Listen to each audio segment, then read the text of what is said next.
The time is now 4:30 p.m. on Monday, April 27th.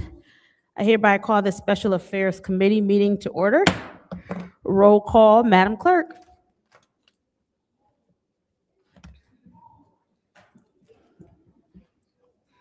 Mr. Alamin is not in. Dr. Lewis is not in. Ms. Johnson is not in. Ms. Priestley? Present. Ms. Winfrey Carter is not in. Ms. Burns is not in. Ms. Mashat? Present. Mr. Pfeiffer is not in. Mr. Jarrett? You have 3 members present. We have 3 members present.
Yo, yo. Say what's up to everybody. What's up? Hello, New York. I'm Mr. from Flint, Michigan, and as you can see, the Flint Council trying to figure out a way to keep the people, we the people, from coming in here having a public review on what they got to say about the mayor tonight. Because he's supposed to impeach him tonight, to be here, and you see, they trying to figure out the way to. You see Tarzan coming in late. That's the white guy up there, the Irish guy. And the black man just sit over there like okie dokie, go along with the flow. But stay tuned, America. You're gonna see how we the people get our money tonight. I'll prove this message.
What's happening?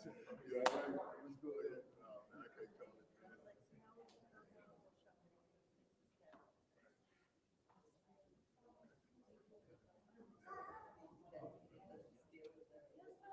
Getting time. Hey, whoa. Come on, come on, come on. Come on, go. Like that one, look. Watch out, man. Don't leave.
Madam Clerk.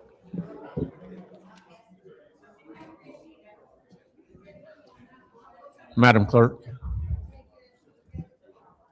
Mr. Chair, if we can have roll call to bring the meeting to order.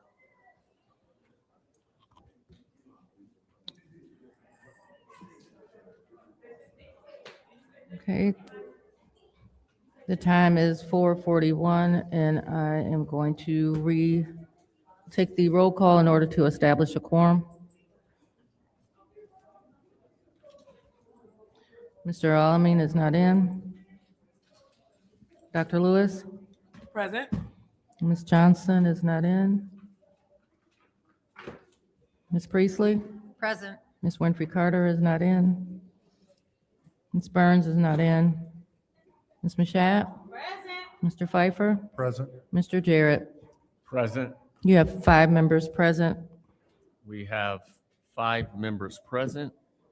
We'll now read the reading of disorderly persons and city code subsection. Any person that persists in disrupting this meeting will be in violation of Flint City Code Section 31-1, disorderly conduct, assault and battery, and disorderly persons, and will be subject to arrest for a misdemeanor. Any person who prevents the peaceful and orderly conduct of any meeting will be given 1 warning. If they persist in disrupting the meeting, that individual will be subject to arrest. Violators will be removed from the meeting. Are there any requests for agenda changes and/or additions? Mr. Chair, Madam Clerk? you have in front of you a resolution approving the 2026 settlement of the national opioid claims involving 6 regional/dispenser remnant defendants. This resolution is related to the closed session that you had on Wednesday. So this is add-on for today. So we will call the resolution approving the 2026 settlement of the national opioid claims involving 6 regional dispenser remnant defendants as add-on number 1. And we will just place that at the end of our resolutions before ordinances.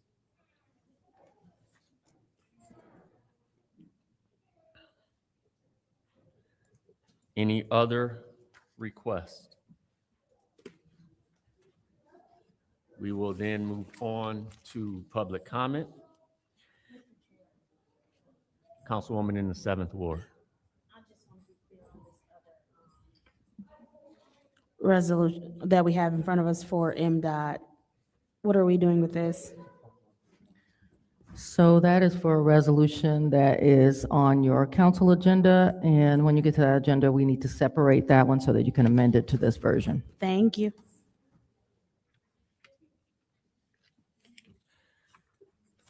Thank you. Members of the public who wish to address the city council or its committees must register before the meeting begins.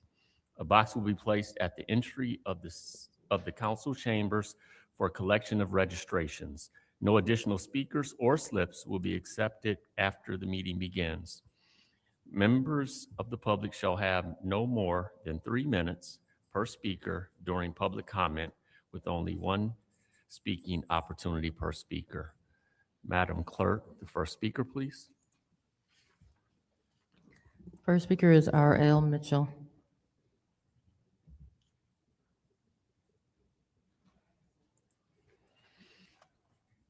Good evening, Council. I'm R.L. Mitchell. I live at 759 East Linden Avenue, over there by Graceland Cemetery. And for the record, for the peoples in New York, we use the new code language on this council today.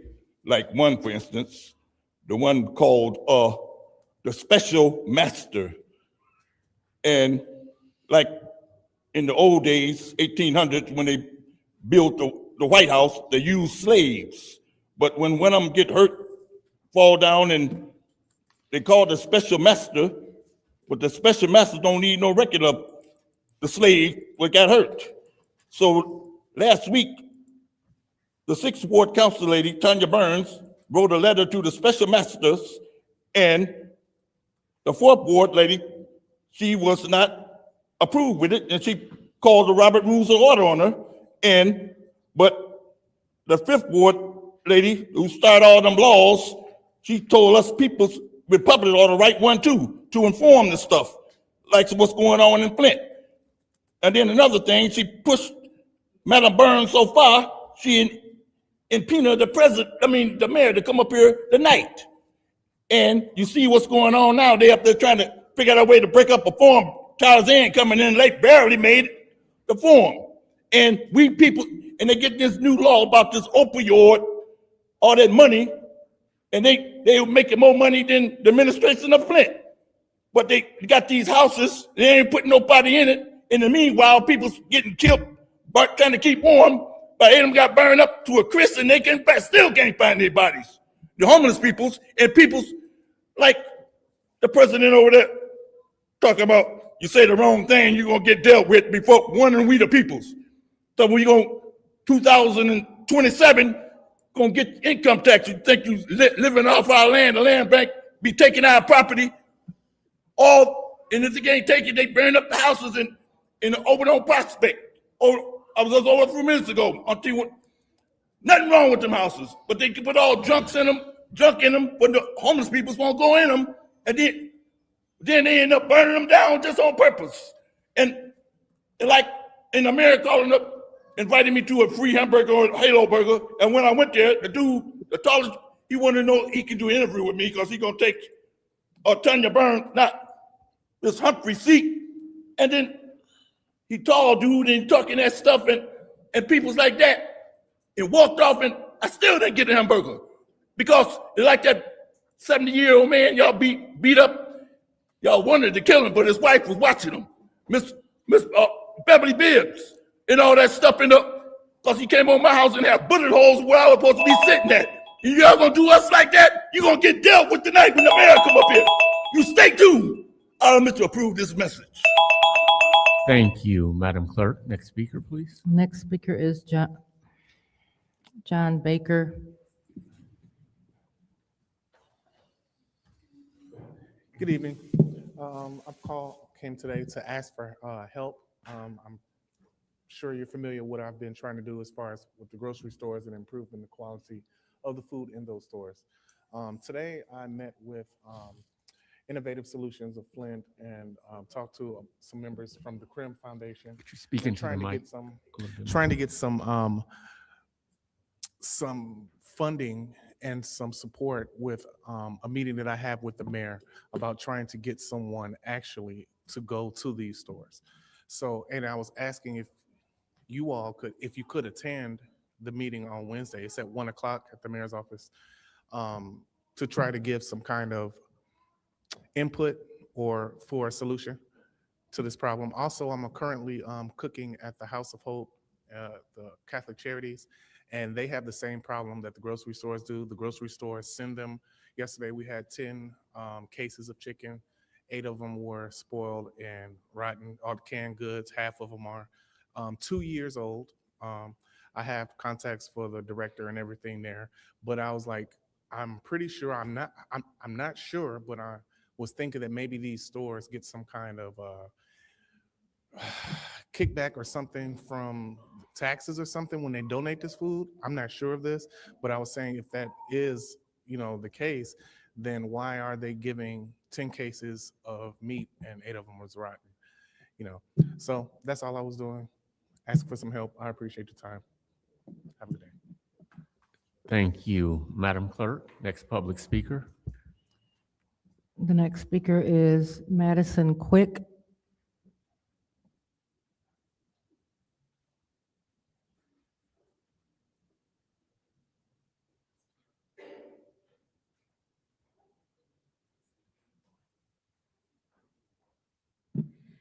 Hello, City Council. It doesn't matter how many times you do this, it never gets less nerve-wracking.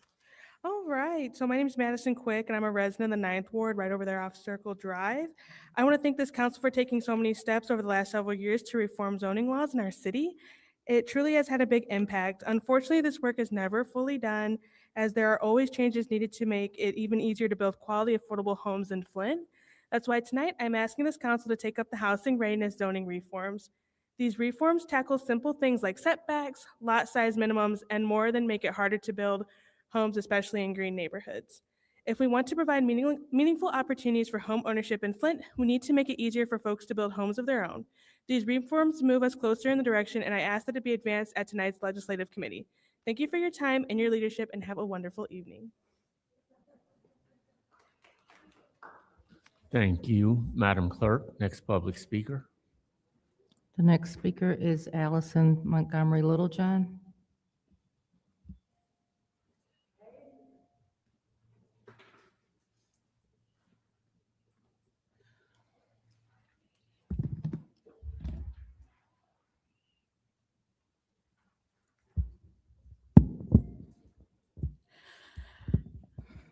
Good evening, Council. My name is Allison Montgomery Littlejohn, and I am here to continue my advocacy efforts for a client that has experienced housing obstruction from her Section 8 housing vendor and former landlord after being evicted from a house that was not up to code. The housing ordinance 200304 states that 1, a landlord must have a certificate of compliance from the City of Flint Inspection Office. 2, the objective of having a certificate of compliance, it is issued only on the condition that the premises remain safe, healthy, and fit for occupancy. 3, if a landlord does not have a certificate of compliance, then the landlord they are not entitled to receive rent money from their tenants, nor are the landlords entitled to evict their tenants. So I have a few questions for the council members. 1, how do you enforce the ordinances that come before you so that they can be fulfilled? So for example, Councilwoman Mouchette had introduced an ordinance she came up with in regards to blight last week. So if the ordinance passes, then what happens for them to be enforced? Number 2, in regards to the housing ordinance 200304, what was done to make the ordinance known to community entities, professionals, such as the judges at the 67 District Court that sign off on evictions, and to community agencies and social workers like myself that consistently assist residents with housing needs such as slumlords and those in danger of facing evictions? My last question is there ever an exception given to landlords where landlords are excused from having to obtain a certificate of compliance and or excused from having their home inspected? Thank you so much. Thank you, Madam Clerk. Next public speaker. The next speaker is Joel Arnold.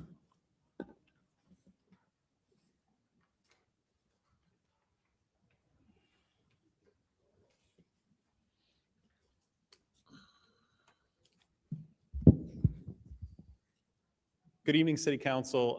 My name is Joel Arnold, and I live at 518 Mason Street. I'm here tonight to speak in strong favor of the passage of the housing readiness zoning reforms. I've spoken several times before this body about the importance of continuing to improve our land use laws, and the reforms before this body tonight would continue to do just that.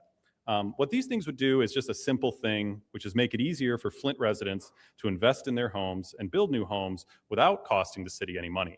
Oftentimes individuals, including myself, have come before this body in need of funding support or abatements in order to make housing developments work in this city. And while these are important for a city with limited resources, it's also essential that we do the things that cost nothing to remove barriers to new housing in our city. So what I think is really exciting about the reforms here today is that they allow us to build our city largely in the way it was originally built. Smaller lot sizes, duplexes, flexible parking requirements. This is how Flint was built in the first half of the 20th century.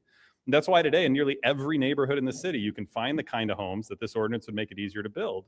It would also address a major concern I know we've all heard for years, which is how to make it easier to build in Flint's green neighborhoods. Specifically, lowering minimum lot sizes would make a big impact there. But I'd like to comment in specific on why reforms to things like duplexes and parking are so important.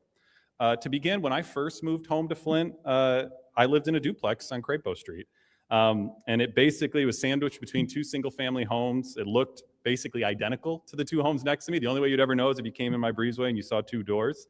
That kind of housing, which used to be in the first half of the 20th century a lot easier to build in Flint, we made harder in the 50s and 60s, and part of the things that's driven up housing prices.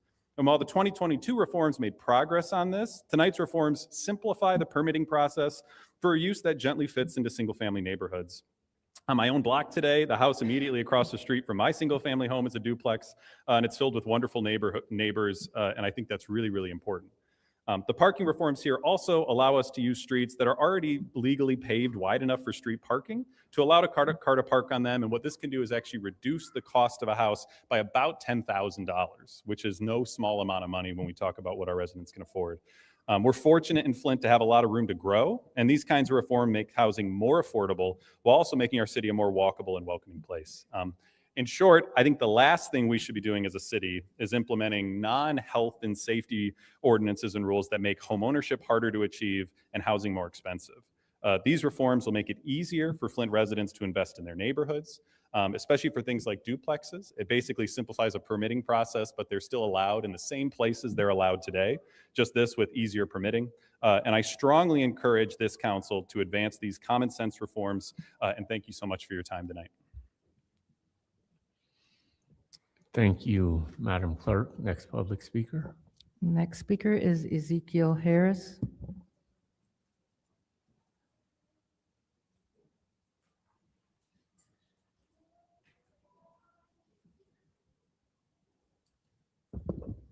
Good evening, council members. My name is Ezekiel Harris, and I'm a resident of the 8th Ward at 1909 Ramsey. I'm also a father, and I care deeply about building a stronger future for our city through thoughtful community development. I'm here in support of the proposed zoning reforms titled Housing Readiness. These changes were already passed by the Planning Commission, whose role is to build consensus solutions that improve quality of life for Flint residents. And they did so without a single no vote. That speaks to the care and collaboration behind this effort. These reforms strike an important balance. They protect neighborhood character while allowing for more affordable housing options. They also reduce unnecessary regulatory barriers that making it easier to build homes across Flint, especially in our most disinvested communities. We need practical solutions to address our housing challenges, and this is a step in the right direction. Tonight, I'm asking the council to vote to advance these reforms. This is an opportunity to support smart growth, expand access to housing, and continue the work of strengthening our communities. Thank you for your time and consideration. Thank you, Madam Clerk. Next public speaker. Next speaker is Arthur Woodson.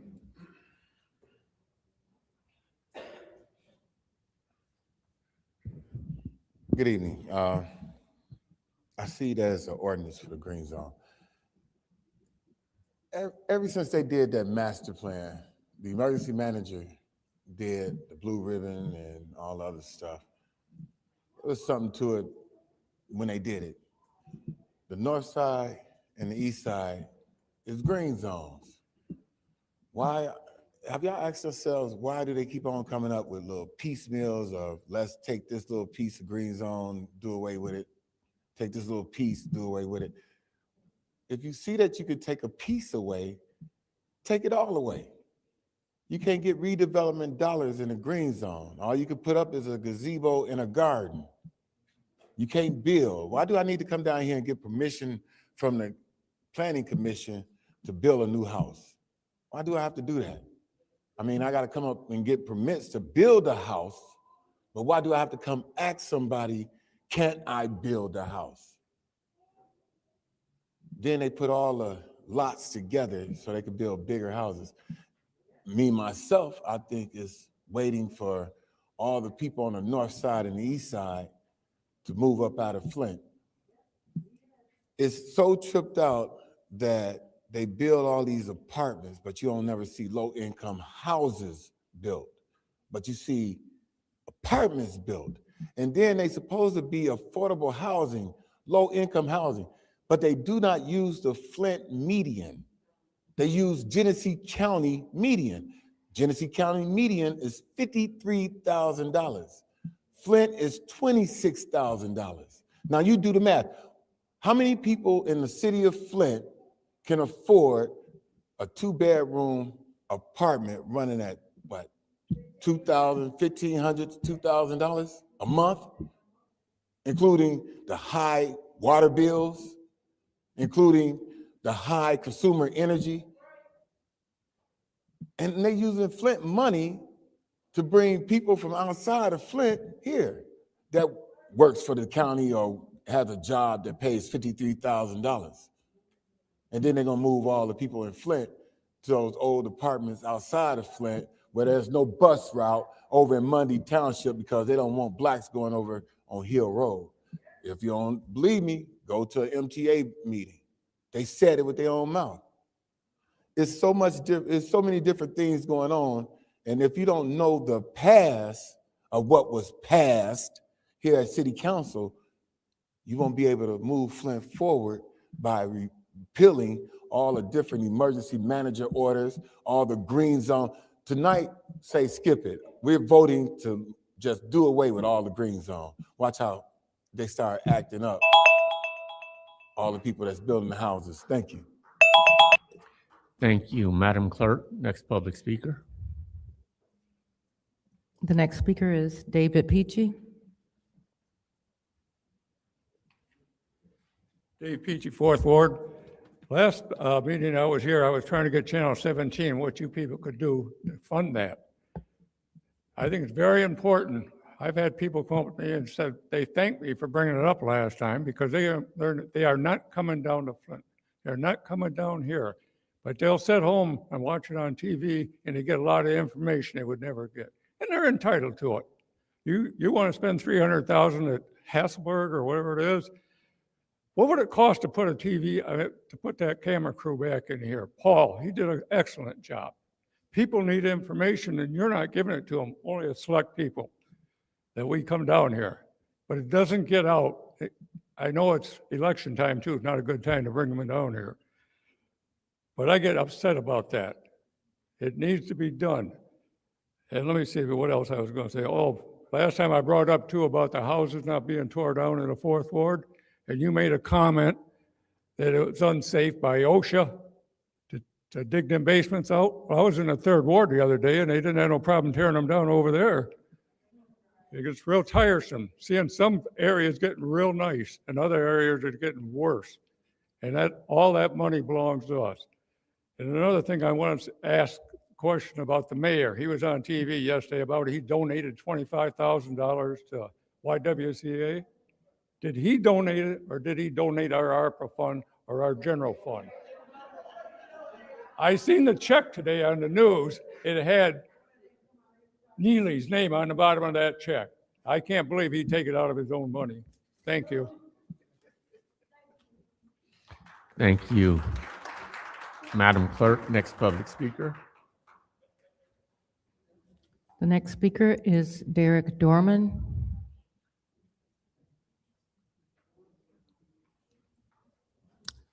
Derek Dorman. Next speaker is Audrey Muhammad.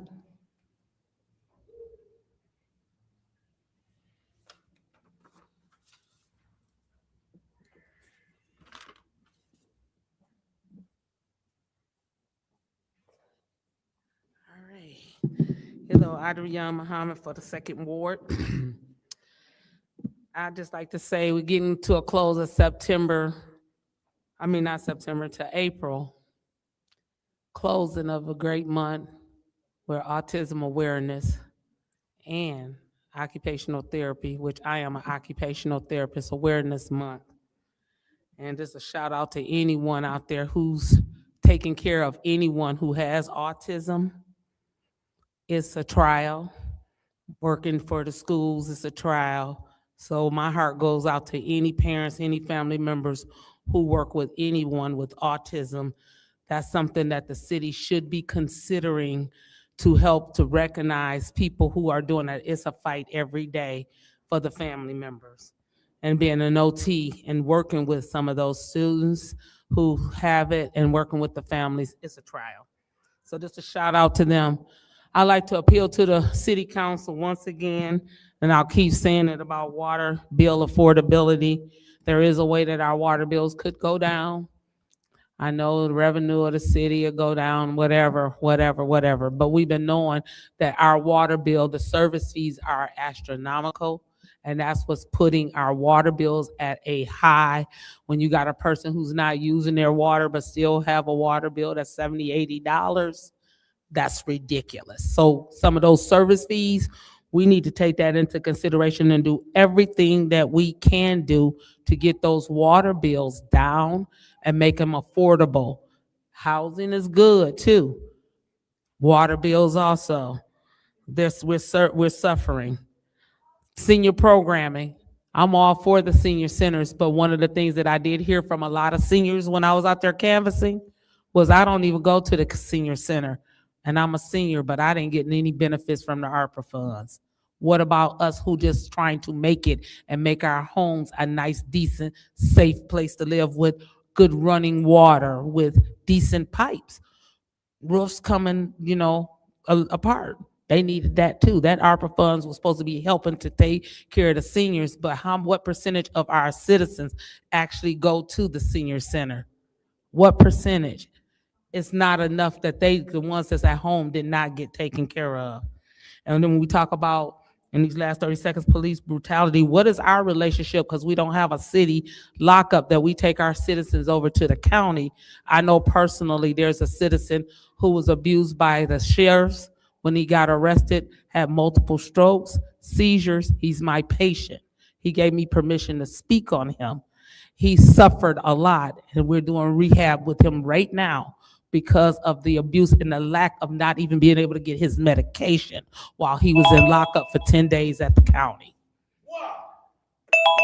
Thank you, Madam Clerk. Next public speaker. Next speaker is Rich Jones.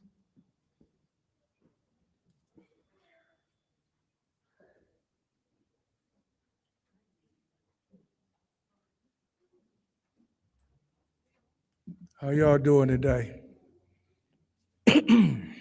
I really could wait till the day after last Wednesday when I came up here and I said that a house had got shot up 3 times out of 6 days.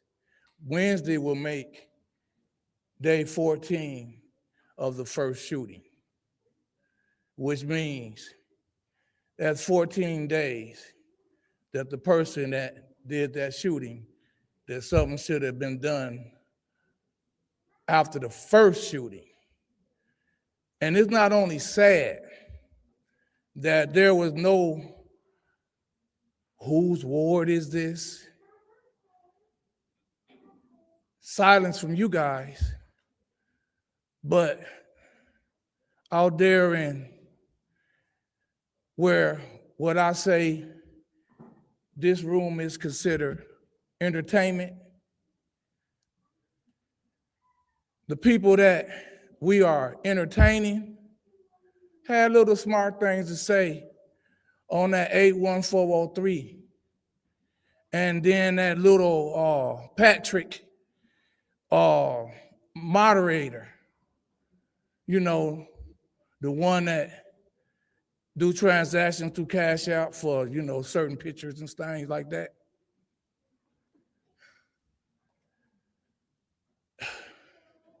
It's sad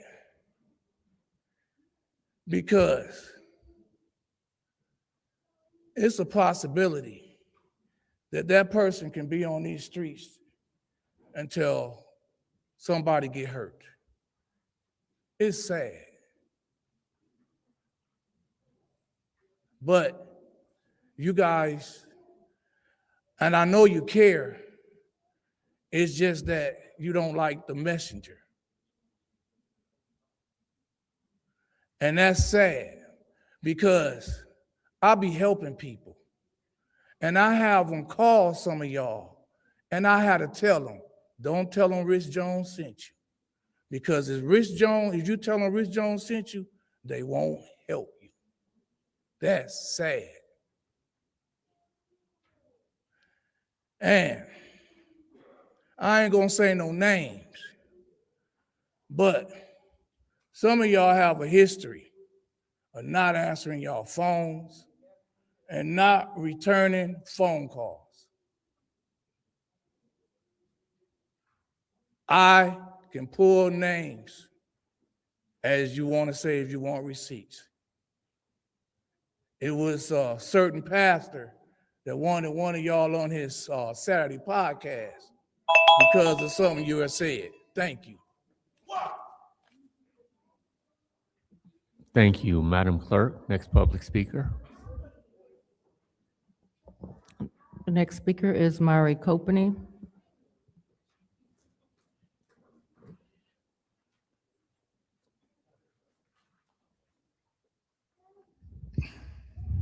Just a few things today.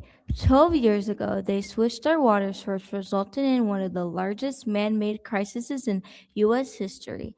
10 years ago today, President Obama responded to my letter and decided to come to Flint. While his visit ultimately got Flint the initial funding to fix the pipes and help lead the bipartisan infrastructure bill, Flint is still dealing with the water crisis, and even with the 12th anniversary, media coverage of the day was minimal. The country has moved on and Flint is still suffering. Next, I see a discussion on the agenda relating to the fire on M.L. King that resulted in the deaths of 3 unhoused people. We need to address the homelessness so many in our community are dealing with. Shelters are always at capacity, leaving many people with nowhere to go but to sleep in bus stops, in abandoned buildings, and on the lawn of the Center for Hope. We have been out in the community helping provide meals, pass out backpacks and shoes to those in need. And it's not just adults that are hungry and lacking basic necessities. We are seeing over a dozen kids from the neighborhood that need food and other resources as well. Last week during council response, Dr. Lewis seemed to have some questions for me. First, my name is Mari. I don't know why it seems so hard to just call me Mari. And no, I have never been a student of the Flint Community Schools, and I have worked with the Flint Community Schools on several occasions. Most recently to host the largest toy giveaway in Genesee County for Christmas. A large majority of kids in Flint don't attend the Flint Community Schools. And while you rolled your eyes at me a total of 8 times last week, some of the ideas in that resolution are good, but we need to be able to work on making those programs and solutions available outside of the schools. The biggest action that can be done right now to help the kids in Flint is to help bridge together all the program and resources that these kids desperately need.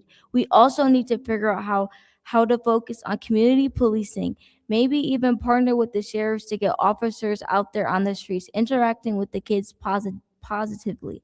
You don't have to like me, but to know there are other youth that want to come to city council, but they see how I'm treated and get discouraged about attending.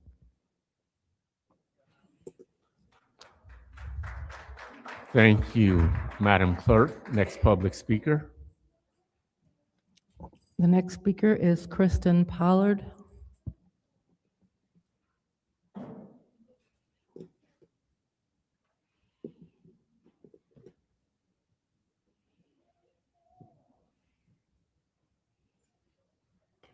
Greetings. My name is Kristen Pollard. I'm a resident of the 4th Ward. Like we've heard from many others already tonight, I'm asking that you all advance the housing readiness zoning reforms.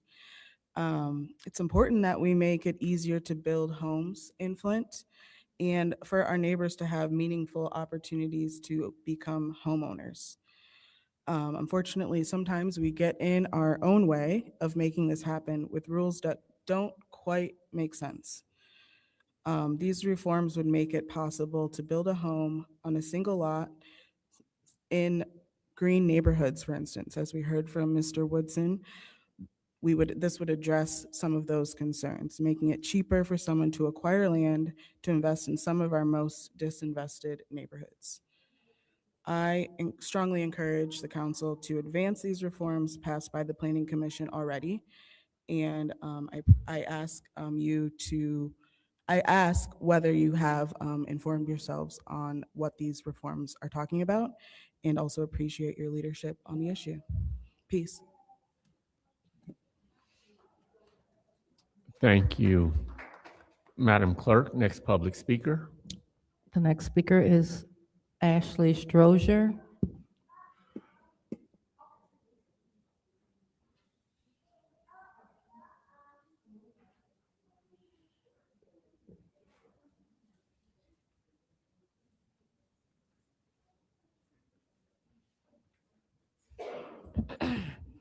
Good evening, City Council. My name is Ashley Strozier, and my husband and I live in the 2nd Ward with our 4 children. 2 are present with me this evening. As homeowners raising a family in Flint, and I want to be sure that other Flint residents have the same opportunity. Unfortunately, it can be challenging and expensive, something we all know all too well. While many of the solutions to our housing crisis are extremely expensive, there are some reforms that we can tackle at a cost of $0. The housing readiness zoning reforms are one such reform effort.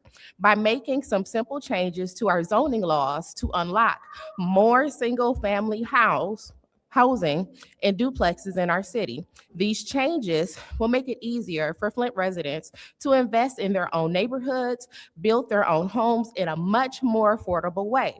I strongly encourage that the council advance this agenda item at tonight's legislative committee meeting and pass these reforms. 5 years ago, while in the NICU in Ann Arbor, with my 25-week-old premature baby, I called all the way in asking for your support for housing. And 5 years later, the need is greater.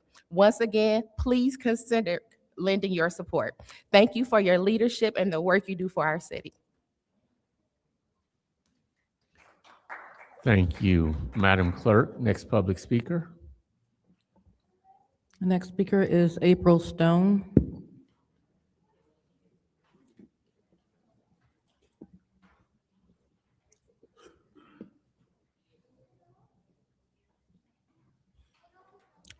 April Stone.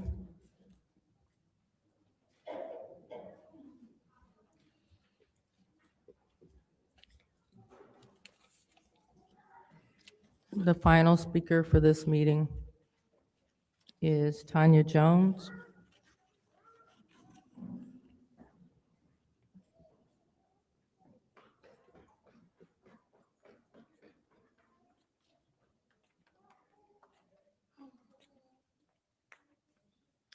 Good evening. My name is Tanya Jones. I advocate for my son, this part of the opioid crisis, and he's autistic. I'm here. I didn't want to come here no more. I wanted to start going to the commissioner build meetings, but I see the house fire that was on ML King is on the agenda. First of all, I want everyone to know that Preston, the son of Joshua, is looking for his dad. So they have not got back with him. I basically went there from being with the Color of Law Coalition. I got to know the people, and there's some people that still missing from the fire. I don't know if, Neely or, the chief of the fire department understand that, because one of the ladies, Anna, she's concerned. She just texted me. She wanted to know that it was no fire. They did not start the fire. Everybody's not on drugs out here. Everybody is not on drugs. I want to make that clear. Everybody's not on drugs. Some people just homeless. Circumstances happen, and they got to find shelter. So she wants everyone to know that she's in Florida and she's not doing well, and she wants her voice to be heard. She can't be here, but she wants her voice to be heard. So she do matter. Joseph, Preston's still waiting to hear. They have not got back. When she was in the hospital, for 4 days. As soon as she got out, it's kind of weird that they never went and even talked to her. She's a survivor. Why they didn't go to the hospital and go see the survivor? They should have went and spoke to her Okay, it's another guy that survived out of it. His name is Richard. You know, I could go on and on. It's like, you know what I'm saying? Like, they do matter, you know. Another thing, I just want people to, I want to stress that when it comes to election season, you know, I done learned as I've done went, you know, go on doing what I'm doing. You know, we all just need to get together and just try to just make a change. Bryant, he's one of the guys that we found out.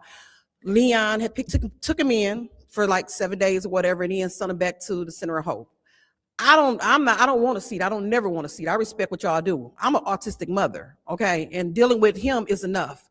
But he put him back. He had him for a minute, and if he was here, I would have addressed him. But he put him back, and he was back out there on Center of Hope. Now I found him housing. We went out there, we found him housing. We have somewhere where he's at. He's okay. But I feel like he took the opioid money. He took the money from the homeless. So my thing is, make sure, you know, when y'all do out here doing for the people, do it for the people, and make sure you vote. So that's all I have to say. Have a good night. Thank you. Now it's time for council response. Council members may respond once to all public speakers only after all public speakers have spoken. Individual council members' response shall be limited to 2 minutes. Are there any that would like to have council response? Mr. Chair, Councilwoman in the 4th Ward. I have a couple of comments I'd like to make. Mr. Jones, I don't see him now, but I would never refuse to talk to somebody just because somebody told him to call me. You know, I mean, Rich said that people don't answer their phones, and they wouldn't answer their phones if they knew that he told them to call someone. I would never do that. I answer my phone to everybody. I answer my personal and my city cell. If I'm home, I don't carry my city cell with me, but when I go home, I look to see what calls I missed, what voicemails I missed, what texts I might have missed, and I return them as soon as possible. Some days it may be 2 days later, but they're returned within 2 days. Also, Mr. Peachy, I said that they cannot clean up a basement. Not that they can't demolish a basement, but they can't clean a basement. I want to make sure that that's clear.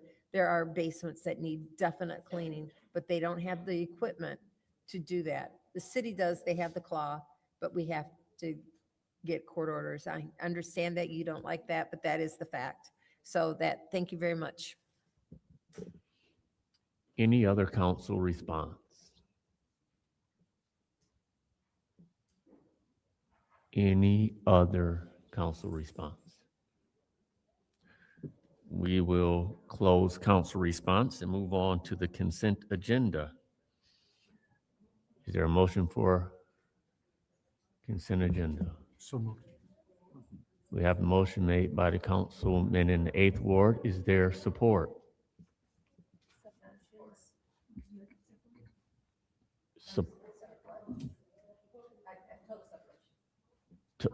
Total separation. Okay, we will have total separation. We will begin with Resolution 260073, Budget Amendment 2025-26 Annual Action Plan, U.S. Department of Housing and Urban Development, Community Development Block Grant. Yes, Councilman. There's a motion to send the resolution to council. Is there support? Support. Supported by the councilwoman in the 7th Ward. Is there any discussion? Yes, councilwoman in the 1st Ward, in the 4th Ward, excuse me. I thought my mic was on. So, you know, we're not talking about a huge amount of money to be switched around to the various entities that are on this list. It's money that was approved by council. I understand if you didn't like the way it was approved, but do we want to send that little extra money back to the federal government? Do you have any alternatives that you want to send it to? No, you have no plan. You just don't want to have somebody on this list to have the money. So I'm going to go ahead and vote for this. I'm going to continue to vote for it. And I think it's important that we expend the money that has been finalized so that we know who would get what. Thank you. Thank you. Any other discussion in the first round? Mr. Chair. Councilwoman in the Fifth Ward. Well, I will not be supporting this resolution. I didn't vote for the initial resolution, and I will not be voting for this resolution. So, I mean, that's that. There's a couple of organizations on the resolution that I feel is questionable, and I'm not going to support it. I didn't support it the first time, and I'm not going to support this. Thank you. Thank you. Any other discussion in the first round? Any other discussion in the first round? We will now go to the second round. Any discussion in the second round? Seeing no movement, Madam Clerk, roll call vote on sending 260073 to council. Mr. Alamin is not in. Dr. Lewis? Yes. Ms. Johnson? Yes. Ms. Priestley? Yes. Ms. Winfrey Carter? No. Ms. Burns? Yes. Ms. Mashat? Yes. Mr. Pfeiffer? Yes. Mr. Jarrett? Yes. Vote is 7 yes, 1 no. The vote is 7 yes, 1 no. The resolution passes to council. Next resolution, 260078.1, alley vacation, 3009 North Saginaw Street between Leith and McClellan Street. Is there a motion? Mr. Chair, Councilwoman in the Fourth Ward. motion to send to council. The motion to send to council, is there support? Support. Supported by the councilwoman in the Seventh Ward. Is there any discussion? Is there any discussion in the first round?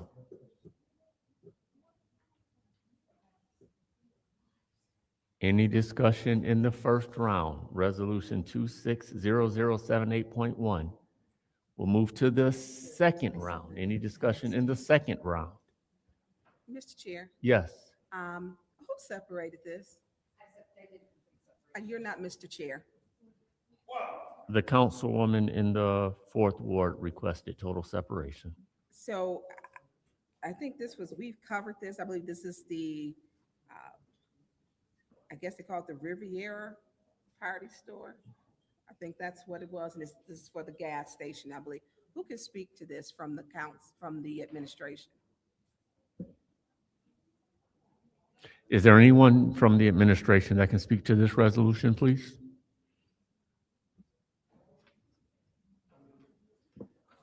Mr. Menifee, I'll start talking. So this is going to be for the gas station, right? Corner of Leith and Saginaw Street. Is there an alley behind there? Okay. And so this will be a gas station also? Huh? Yes. Okay. Is it the same owner as the one down the street or a new owner? No, this is a new owner. This is Riviera, the old Riviera store. Everybody know the Riviera. Yeah, yeah. So it's just the alley behind it. Is that the owner right there? Yes. Okay. Well, for you, Mr. Chair, two new owners. Yes. Hi, how are you? Hello. I'm with the engineering firm. Oh, you want to have you can step up to the podium. So we're seeing a lot of party stores with gas stations. That's very interesting. So do you have the traffic for this? Or are you planning out to have it? Because I think there's a gas station already right there. Well, yes, from the way that I understand how the whole process works, the owners were approached to, put the gas canopies in, and they give the whole building a facelift. It very much improves the entire aesthetics of it all. And then by them owning all of the properties surrounding the alley, So there's no conflict. There's, nobody wondering So which they own the portion. surrounding property, so they were approached to convert their, No, what it is as we were doing the design of it Mhm. all, we decided, hey, let's do away with the alley. Let's give them a bigger front area, more open space. okay, I'm good on the alley part. So I'm at the part, so they were approached to add a fueling station or full service station. The owner could probably speak better about how all that happened. I'm doing the design part of it. Okay, and I needed him up here and you kind of sent him away. Okay. And I got 14 seconds. So you were approached to do this. And are you excited about this? Yes, Okay, and so what fuel station? You gonna be an Amoco too? it's gonna be, no, we don't know the name of it yet. Okay, that's my time, but thank you. Thank you. Any other discussion in the second round? Any other discussion in the second round? Seeing no movement, Madam Clerk, roll call vote.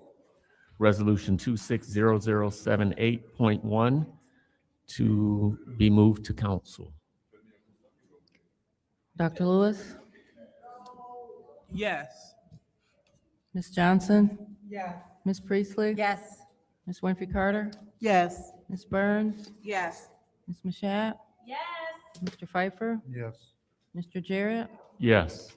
Mr. Alamin is not in. The vote is 8 yes, 0 no. The vote is 8 yes, 0 no. That resolution moves to council. Next resolution is the add-on resolution. Resolution approving the 2026 settlement of the national opioid claims involving 6 regional dispensers, remnant defendants. Is there a motion? Mr. Chair, make a motion to send to council. Motion to send to council by the councilwoman in the 4th ward. Is there support? Support. Supported by the councilwoman in the 7th ward. Is there any discussion? Mr. Chair. Councilman in the 8th ward. So I won't be supporting this evening until we can get actual dollar values on the resolution and be fully transparent on the money that the community is receiving. To me, this as a walk-on is less than transparent, and then this not having actual dollar values on it that the city can anticipate being dispersed to the community. I think that's a big red flag. So I will not be supporting it. If we want to do a change to add the dollar values, but this is a recommendation to approve the settlement. So the settlement has been finalized, so those dollar values should be available. So not sure why they're not on here, but I will not be supporting it without the dollar values. I yield. Thank you. Any other discussion in the first round? Mr. Chair, Councilwoman in the 6th ward. thank you. Through you to Attorney Gurley, how are you today? Good evening. Good evening. Is it a possibility to put the dollar value, or why is it omitted? From the previous resolutions that you had approving opioid settlements, those amounts were not included, and that is because there is a number of municipalities that can sign on to the settlement agreement. And so what we know is what the percentage is that the city of Flint will receive, but the actual dollar amount is not definite. So we don't have a dollar amount because it's a percentage at this point. Right, so this one is a lump sum payment of approximately, I guess, less than $100,000. But then there are fees and other assessments that come out of it, and then that could be further reduced by the amount of other municipalities who may sign on after you approve your resolution. So it becomes difficult to tell you exactly what the amount is, and if we put the amount in there, it could fluctuate. Okay. Mr. Chair, for you to Mr. Moore. Mr. Moore, if you could, how much is in our opioid account? How much do we have? Because it has been a ridiculously amount of time with not getting answers. The check registry, still asking for that. Don't have that. We learned 25,000. We just do it because of the ordinance. Now, we don't, the administration does. How are you tonight? Good. How much is in our opioid, have we received, how much have we received in opioid settlement fund? We currently have approximately $5 million in the fund. I'd have to, Approximately 5 million? yes. It's a little bit over that. I don't know the exact That's amount. what's left, right? That's what's left. How much have we received? I don't know if I haven't calculated that. I would guess it'd be in the neighborhood of 6 million, maybe $7 million, but I'd have to check. I don't know. Okay, maybe 6 or maybe 7. Right. And what I would like to do is do a referral so that we're here in the council chambers. I would like to have, through you, Mr. Chair, to the city clerk and city attorney, and to you, Mr. Moore, I would like to have how much we've had that's been deposited into the city coffers, and then also what has been the expenditures and what it has been spent on. Because I know that in that account, 30% of those funds can be used for anything other than opioid. I know with Senator Ananek, former Senator Ananek, we had, through his program, was it 1 million that we gave? How much did we give to that program? Which one? It was Senator Ananek was here. He had an opioid plan. I guess I'm drawing a blank. Was it Genesee County? Genesee Health System. Yeah. I'll pull that out. It's not ringing a bell. I'll get to that. Yeah, if you could please do that so that we know how, what monies that we have received and monies that have been expended. And if you could please share it with all of the council members so that we know, so that we can be transparent, I would greatly appreciate it. And how are we coming with that check registry? Is there a reason why we haven't received that? Because that would show opioid dollars being spent. We have check registries available in the finance department. Okay, I'm not coming to the finance department to sit there to look. That's not our responsibility to do that. We keep asking for it. Every other municipality has it. We don't need the account numbers. You can redact them. And I'm not sitting in the mayor's office to look at a document. That's ridiculous and it's ludicrous to do that. So through you, Mr. Chair, to Attorney Gurley, we would like, and we are asking again, my last email said for the 12th time, that's a 1 and a 2, that I would like a copy of the check register because we don't know what's going out. And they just yelled off or rattled off Ordinance 3-.208, whatever it was, that they can spend $25,000. And we don't know where that $25,000 is coming out of, and the $75,000 threshold. So I would like for us to have a copy of the check registry so that we can know what's being spent, because we were told with chatter, money's being spent that council hasn't approved. Thank you. Any other discussion in the first round? Any other discussion in the first round? I will then take a few moments.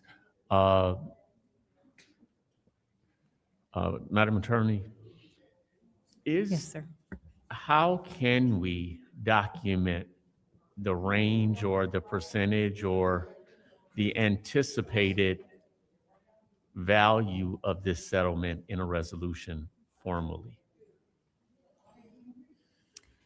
Because I agree, I don't know exactly how it would work for us to approve something and then not have it on the public record once it actually comes in, what we approved or what settlement is anticipated. Well, you can certainly add that language to the resolution to ask that that amount be relayed to the public. But what I can tell you is what the percentage is that the city of Flint will receive. And that's the percentage of total award, or how does that percentage work? So there is a total estimated amount of this settlement. And then there is a percentage that the city will receive. You know, that will be reduced by how many other municipalities sign on.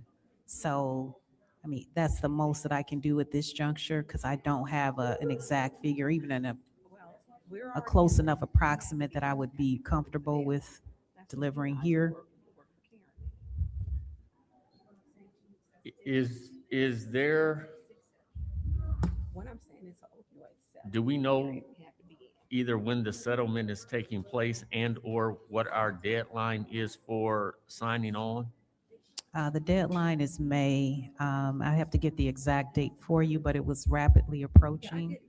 The total amount of the settlement that we know of for across the country would be $97,625,000. But then the city of Flint share, and this is a long number, so it's like six digits here. So it's 0.0999361510% of that total amount. What is your request? So if we have the calculation, how can that amount be variable? Because we don't know how many municipalities will sign on to that settlement. So it's But just like, isn't that calculation fixed based on the dollar value and the percentage? So even if more people sign on, you're saying that our percentage is going to go lower? I'm saying the amount would go lower. So if you right now have 50 municipalities, for example, and you know what the total amount of the settlement is, 97 million, for example, and we know our percentage, and right now there's 50, as an example, not that that's the amount, but if after we sign and then 40 other municipalities sign on, then the amount that the city is going to receive will be reduced because more municipalities are now getting a part of that pot. Our percentage of that amount, the total 97 million, is all I know. And I think I'm sort of tracking with Councilman in the 8th Ward. So this percentage, the 0.099, what have you, is that our floor or is that our ceiling? I believe that's the ceiling. That's our ceiling. So if everybody were to sign on, the most we would get is the 0.09993615. I think there are different percentages, though, for other municipalities. Everybody's not getting that same percentage that the city of Flint is. Okay. But all 97 million is to be distributed between those that sign on. So, with a different percentage. but what I'm saying is, if people don't sign on, the defendant doesn't get money back. The defendant won't get money back just because everybody didn't sign on. That 97 million, I would assume, would be distributed between those that did sign on. Yes, it would be distributed among those who signed on. Okay.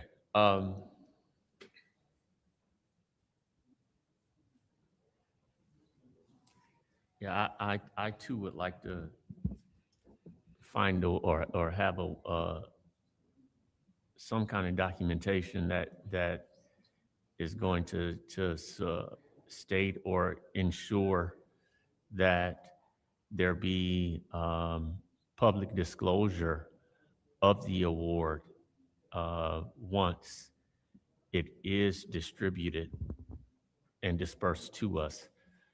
And I'm gonna need your assistance in creating that language in this resolution.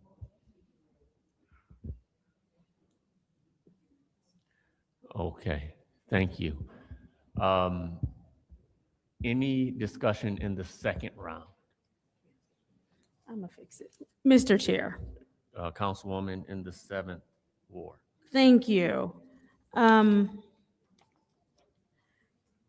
Through you to the city attorney, is there any way in the second paragraph that we can add, if I'm understanding, first I want to make sure I'm understanding my colleagues correctly, because I am understanding the city attorney to say whether the settlement ends up being 97 million or 27 million, that has to be split no matter what. Flint gets that 0.000 whatever percentage, no matter what. We're just going to get that percentage off of whatever the final dollar is. And what you all want is for the final dollar, whatever it ends up being that we get, you all want that publicly disclosed once we get it, right? That amount publicly disclosed, correct? If I'm understanding you all correctly. And so if we can, in the second paragraph, City Administration and Law Department recommend approving the settlement of the proposed national opioid settlement involving the remnants defendants. Somewhere in that second paragraph, even after that, that we just put with public disclosure of the percentage that the city receives after the settlement is finalized. Can we put it in the second paragraph right there? Madam Attorney? Yeah, yes, we can put it in there. Let me just construct some language unless you're comfortable with what you have. Just No problem. Mr. Chair, I would like to move this resolution after the zoning ordinance so that we can just get the wording worked out. That's my motion. Yes, until after, table it till the very end of the meeting. Support. It was motion to move this resolution or table it to the end of the meeting. Councilwoman in the 7th Ward, supported by Councilwoman in the 4th Ward. Madam Clerk, roll call.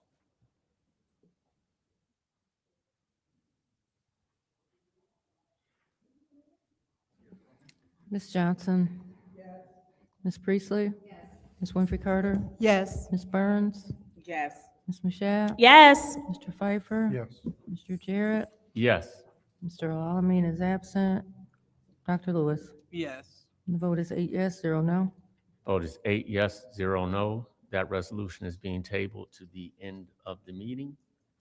We're now on to ordinances. Ordinance 260122, Code Amendment, Ordinance, Chapter 18, Taxation, Funds, Purchasing, Article 4, Purchasing. Is there a motion? Mr. Chair, Councilwoman in the 6th Ward. motion to send ordinance 260122 to council. There's been a motion and supported by the councilman in the 8th Ward. Is there discussion? Mr. Chair, Councilwoman in the 6th Ward. we did get into, actually, it was interesting last week, into why we should have this threshold, and to some of the points of my colleagues where they were stated, we will be bogged down with resolutions. It's just simply not true. Our municipality was larger, the cap for spending was lower, and then we literally sat here and listened to how they were approving funds and dollars at $25,000 and $74,999 without coming to council for approval. Also, as there was chatter, I guess, going around City Hall, we were told that there have been items spent or funds spent, specifically ARPA, without council approval.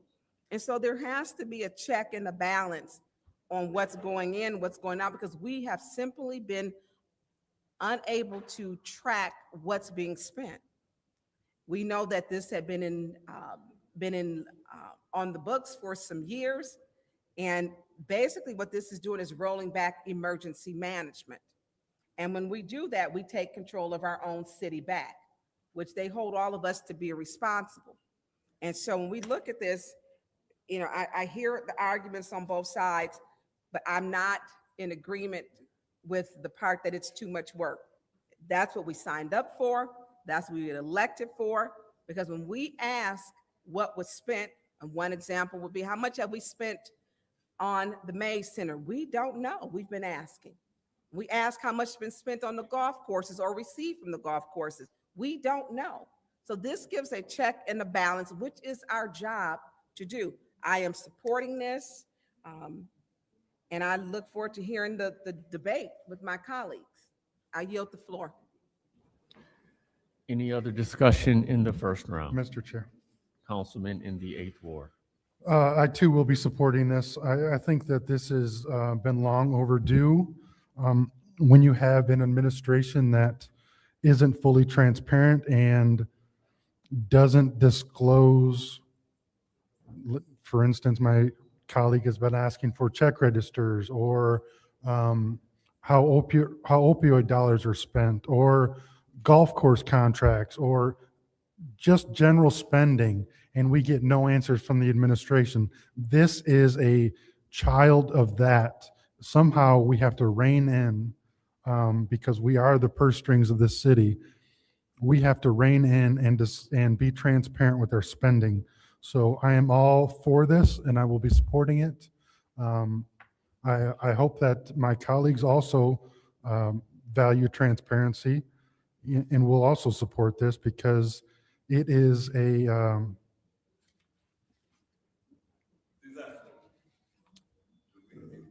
the finances of the city are going to come to a screeching halt now that opioid dollars are gone.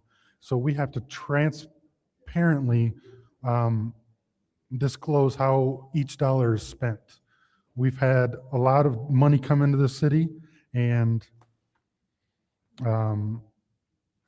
the money's dried up. So now we have to go off of what we've have in the bank, and each dollar has to be appropriately spent. And that threshold dollar is $10,000 pre-emergency manager, and that's what this council is proposing that it go back to, so that we can monitor dollars. I know that a new round of birthday or thank you cards went out by the mayor in election season, and it's disheartening that city dollars would be spent in a blatant I'm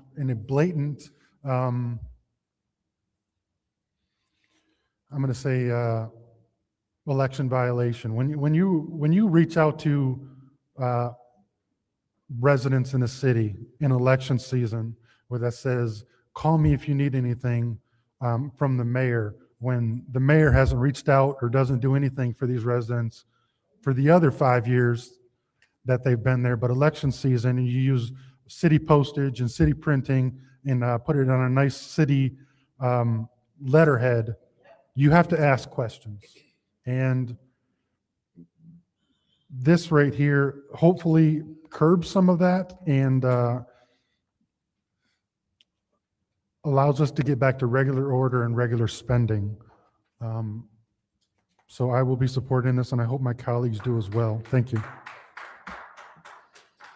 Any other discussion in the first round? Mr. Chair, Councilwoman in the 5th Ward. thank you. I too will be supporting this ordinance, and I hope my colleagues will support it as well. When you have an administration that continues to abuse the $75,000 threshold, this ordinance is needed.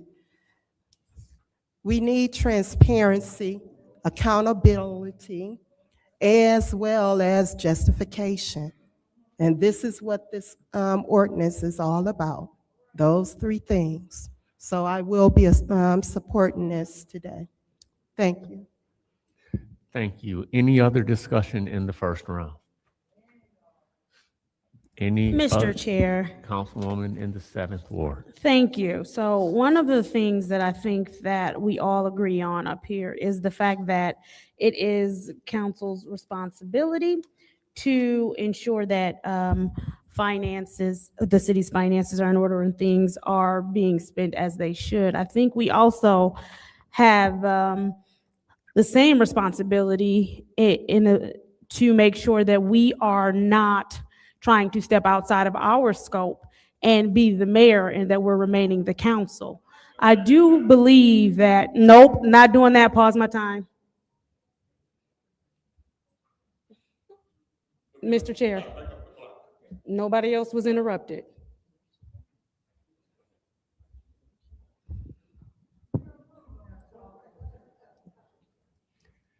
If we could, please, in the room. Thank you. Thank you.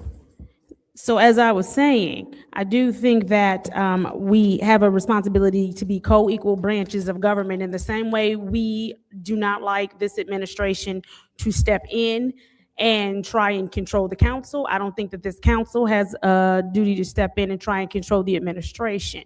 One of the things that I was very clear on, because I did not like that it felt as though they were trying to say that we had no say in the ARPA dollars just because it was general funding. I made it very clear and I pushed back on that all the way until we got a legal opinion about the fact that once the council put that money there, that it still needed to be answered to. Mr. Chair. If I could ask that we keep both our comments down and our respect high, that would be certainly appreciated by the chair. Thank you. Thank you. So, as I was saying, I think that there have been instances where this council has asked for answers repeatedly. So one thing I do understand is the frustration of my colleagues. I think that 10,000 is too low of a threshold. And so because of how low the threshold is, I will not be supporting this. Thank you. Request for information. Go ahead. Yes, sir. Is there a, at what level would you be more comfortable with?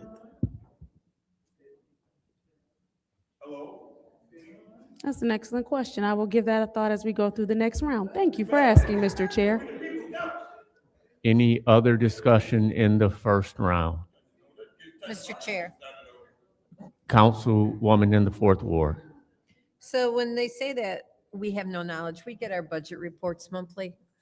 They're not as timely as I would like, but we do receive budget reports that we can look at and ask questions of. Never once has anybody on this council asked for information on one of those reports, not since I've been on this council. So I find that this is a little Request for information? disingenuous. Yes, that's, you don't have to ask. me. Go ahead. Councilwoman in the fourth ward, what budget reports do we get forwarded to us? We get them each month. They come from our, it's come from numerous places. Some of them have come from Clyde, some of them from Mr. Moore, and some from Davina, but they do come. And I believe our last one was, when was the last budget report that we received? I think there's one in my box right now. I know that, but I put it there, I think.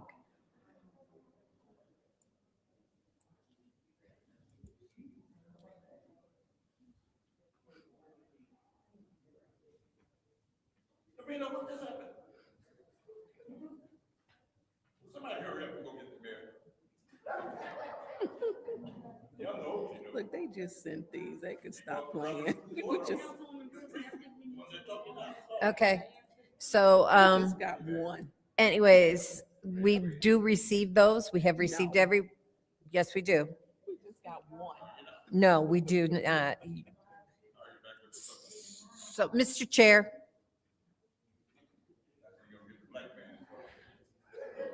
Thank you. Thank you in the room. Thank you. so nobody has ever asked to report. They don't even know that they receive them and we get them every month. You know, I look at them often, Point of order. every month. What is your point? Mr. Chair, you need to warn her for speaking to the motives of her colleagues, Rule 43.21. She does not know what we think, but we do know she believes in DEI hires and has a problem with them. Thank you. 'Cause I'm tired of her. Councilwoman, if you would be. Mr. Chair, Call- I was not mentioning anybody's motives. I was stating a fact. If you would be mindful of the implications of your statements. I'm saying that nobody has ever asked a question about our monthly budget reports that we receive from the administration. There's no motives indicated in that. It's just a fact. So I'm not, 10,000 is way too low. Absolutely. Is 75 the right number? I don't know. But 10,000 is just way too low. Request for And information? What's your request? Oh, you don't have to request information. No. What? Because you're the one who approves that. Okay. 75 being, 10,000 being too low, 75 being high. What number are you comfortable to vote yes on tonight?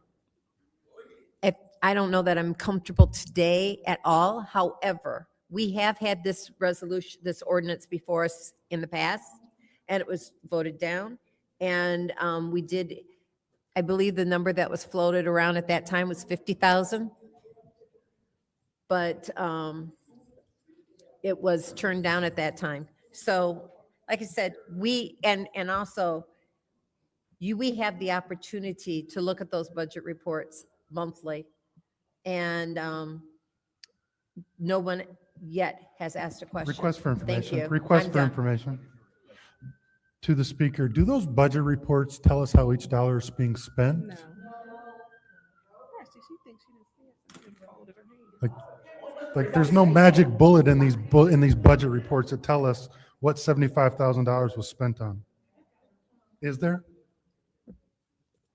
It doesn't.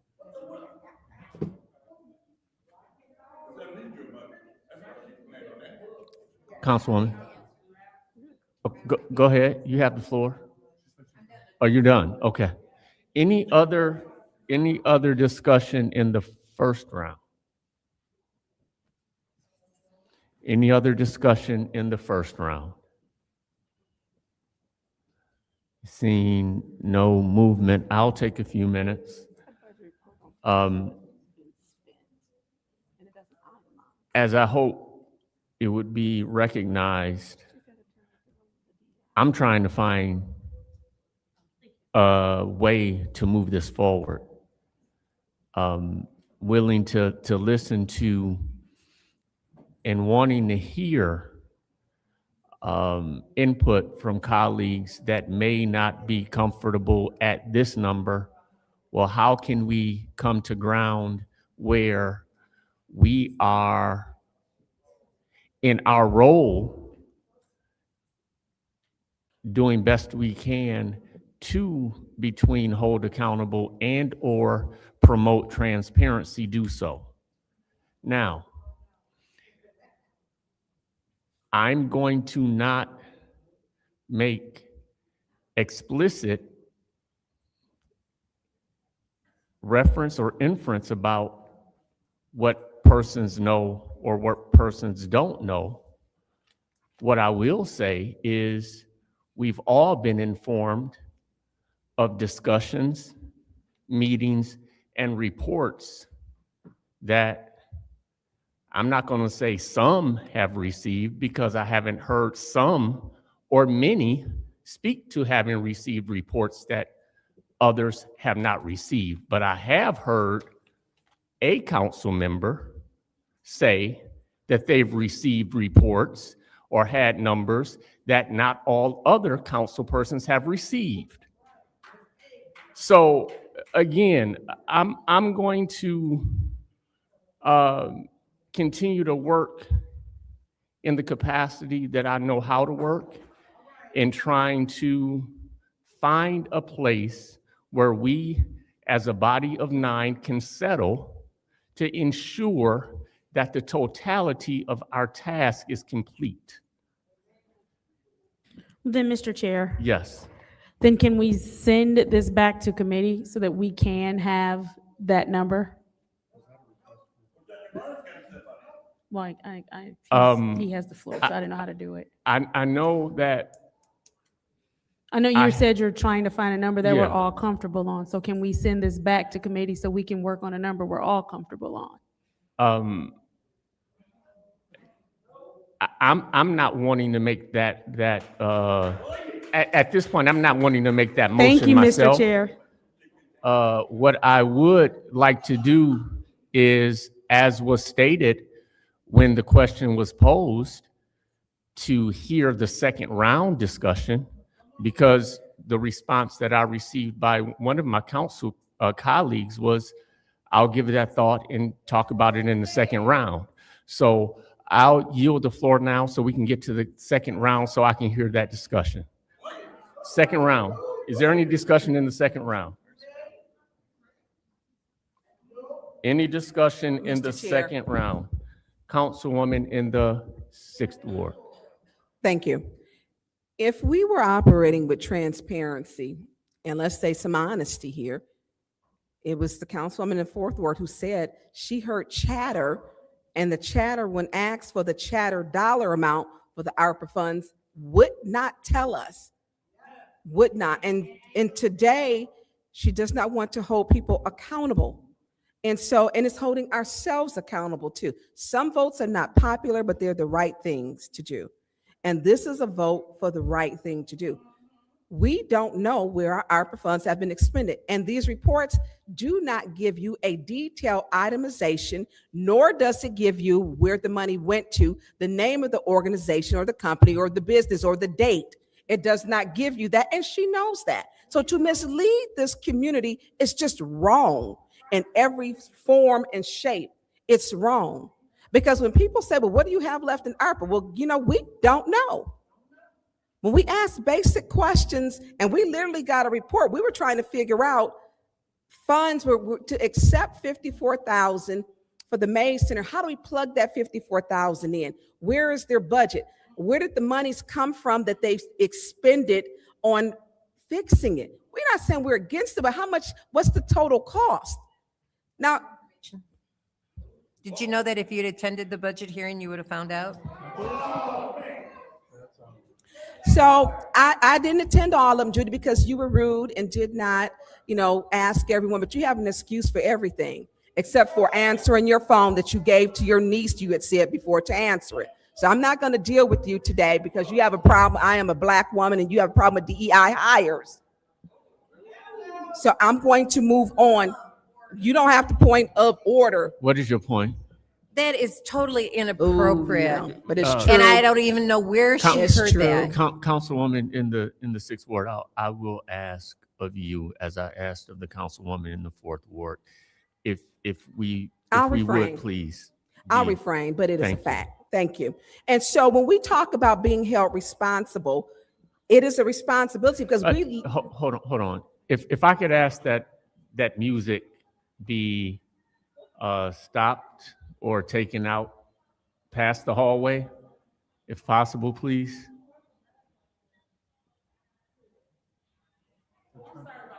Thank you. Thank you.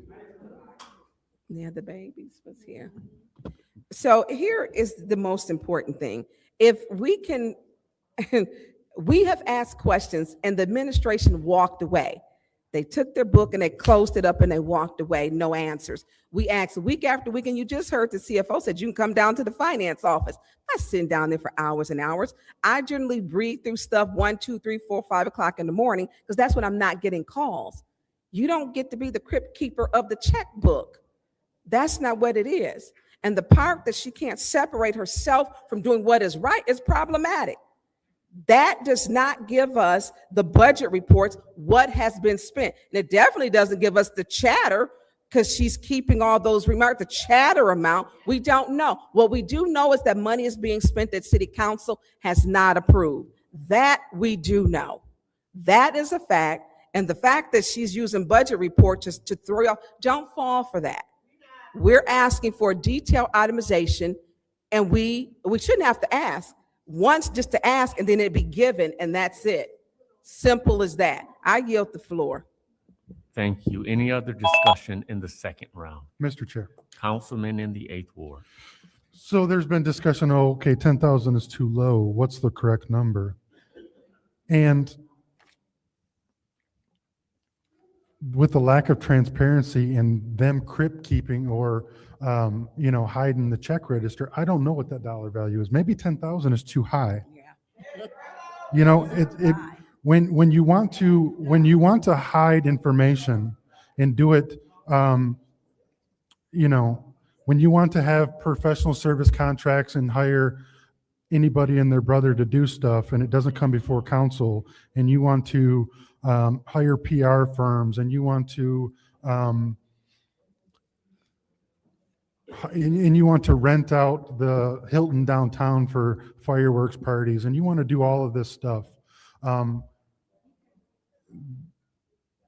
There's a lack of transparency, and they're saying that they can't disclose the check register because of the hack that we got into. Well, the check register just says who we wrote checks to. How is that a security issue when it's not? It's not. They're using it to hide dollars, to hide their expenditures that they know are going to be questioned. And that's why they don't want to publish the check register. For as long as we've had a website, there's been a check register on the website.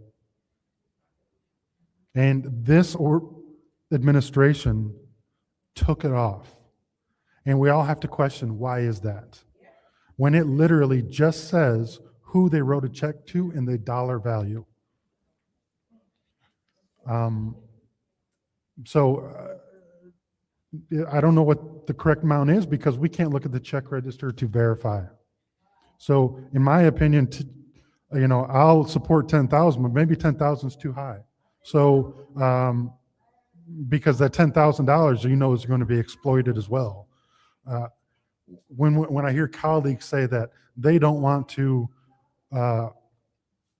oversee the administration, guess what? That is our job with the purse strings of the city. That is our job. So you're saying you don't want to do your job?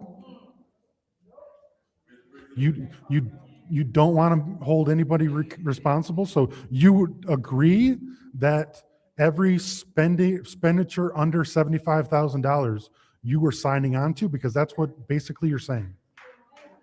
So I'll yield. I'm done. Thank you. Any other discussion in the second round?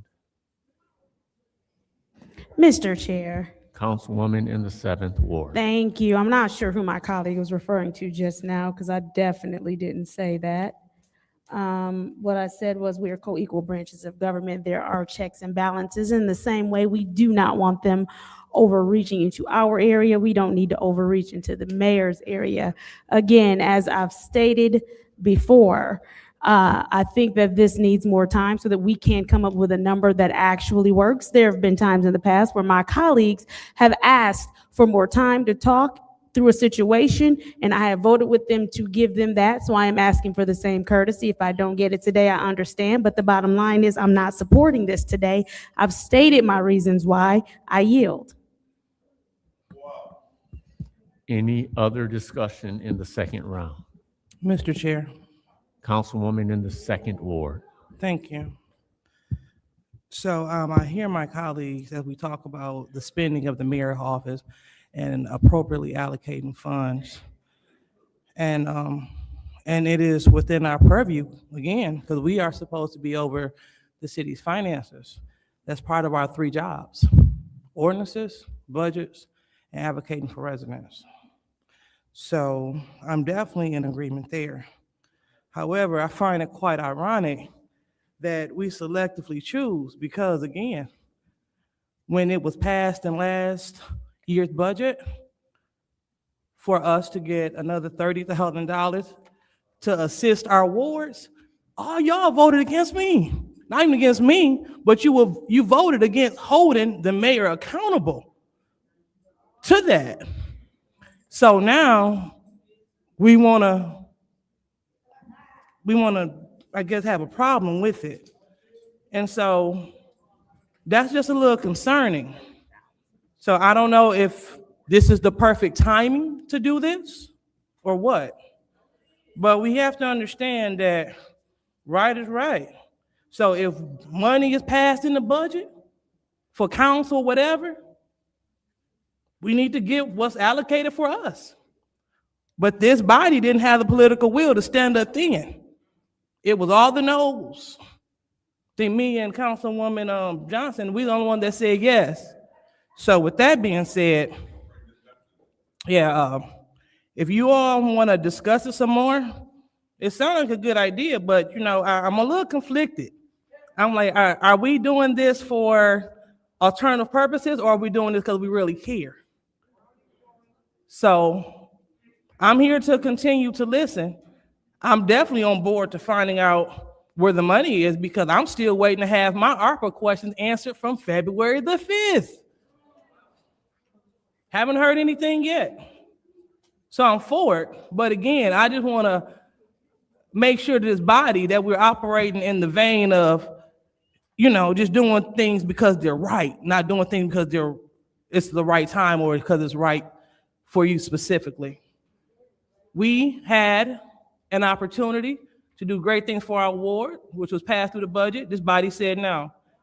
And so if you all want to deduce this now to $10,000, this is interesting. Thank you, Madam Chair. Mr. Chair. Mr. Chair. Councilwoman in the 5th Ward. Thank you, Mr. Chair. I don't think that the $30,000 ARPA funds awarded to each ward for the ward initiatives have anything to do with this ordinance. Now, if I can remember correctly, you guys voted on an ARPA budget. And within that ARPA budget, each ward, it was budgeted that each ward would receive $30,000 for their ward initiatives, each council member for their ward initiatives. We all received our $30,000. It was only a one-time $30,000. So no, I'm not gonna vote for us to get another $30,000 for ward initiatives when you already should have used your ward initiatives on your ward. Okay? Request for information. What is your request? Is the speaker aware that since we passed the previous year budget, another allocation was to go forth? And do you think that the 5th Ward would want you to vote against receiving another Yes. $30,000 to help them out? Yes, Okay. they would. Because you know what? Really and all, the majority of that money should have gone to the residents for home improvements and whatever else was needed for the residents. Request for information. You know what? You're abusing the request for information. Mr. Chair, I'm speaking. Request for information. What is your request? Do you think that the $30,000 that we would receive for our ward wouldn't have went to the residents? Wasn't that what it was for? So what I'm saying is this. This ordinance does not have anything to do with that $30,000 ward initiative of ARPA. This ordinance that we're getting ready to vote on, it has to do with transparency, accountability, and justification. You should be tired of this administration abusing that $75,000 threshold. The young man on Wednesday stood up there and said that they were able to spend $25,000 without council approval. Your mayor just had a press conference saying that he gave $25,000 to the YWCA.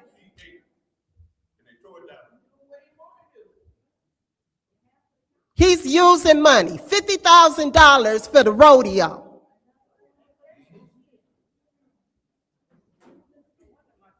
Use money to keep that community service center open over there on Clio Road.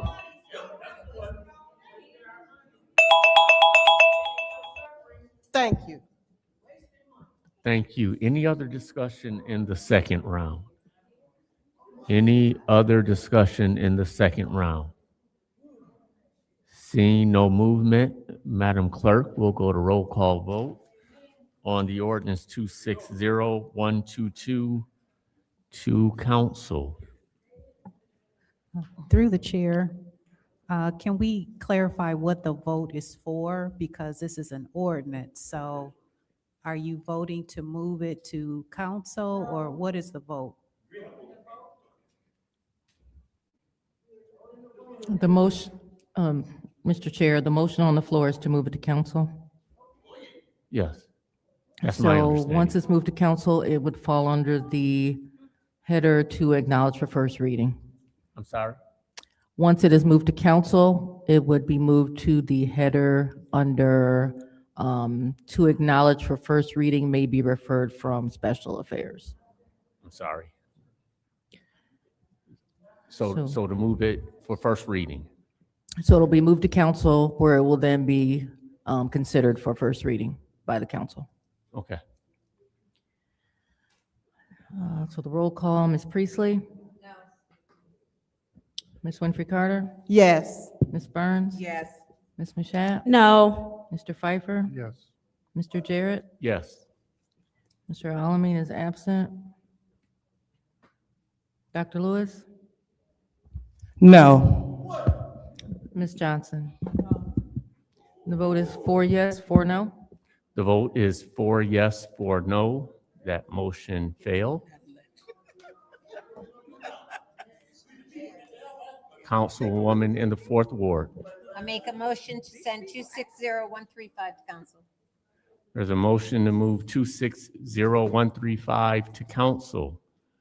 Councilwoman in the 4th Ward, is there support? Support. Supported by the councilwoman in the 7th Ward. Is there any discussion? Mr. Chair. Councilman in the 8th Ward. So I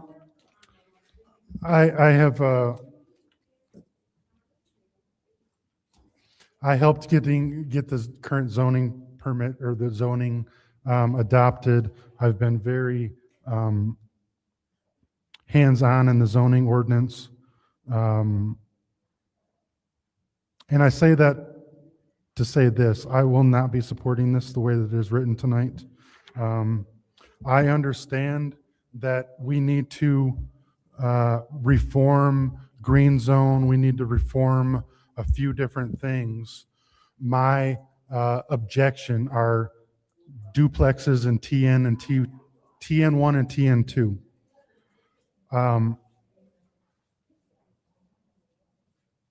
I say that because, and I'm under the understanding, can I have it quiet in the back, please?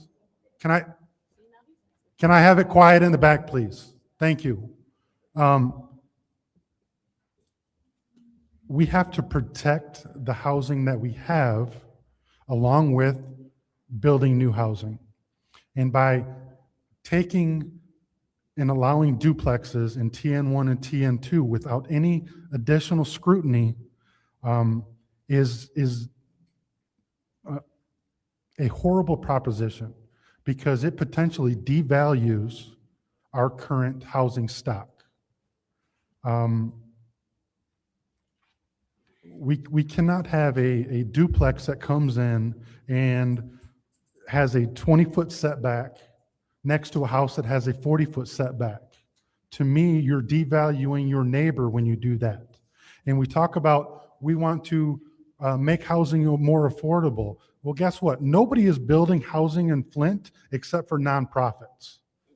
So when you look at, okay, a nonprofit is going to come in and buy a lot for $100 because they don't care. They're not paying any property taxes. They don't pay any property taxes. They put a duplex on that is 20 foot closer to the road than the neighbor on either side of it. So what we're doing is we're saying everyone that has stayed, to my Chris Del Moroni, those who stay will pay. And you take someone that has been in the neighborhood forever, they're retired, whatever else, their only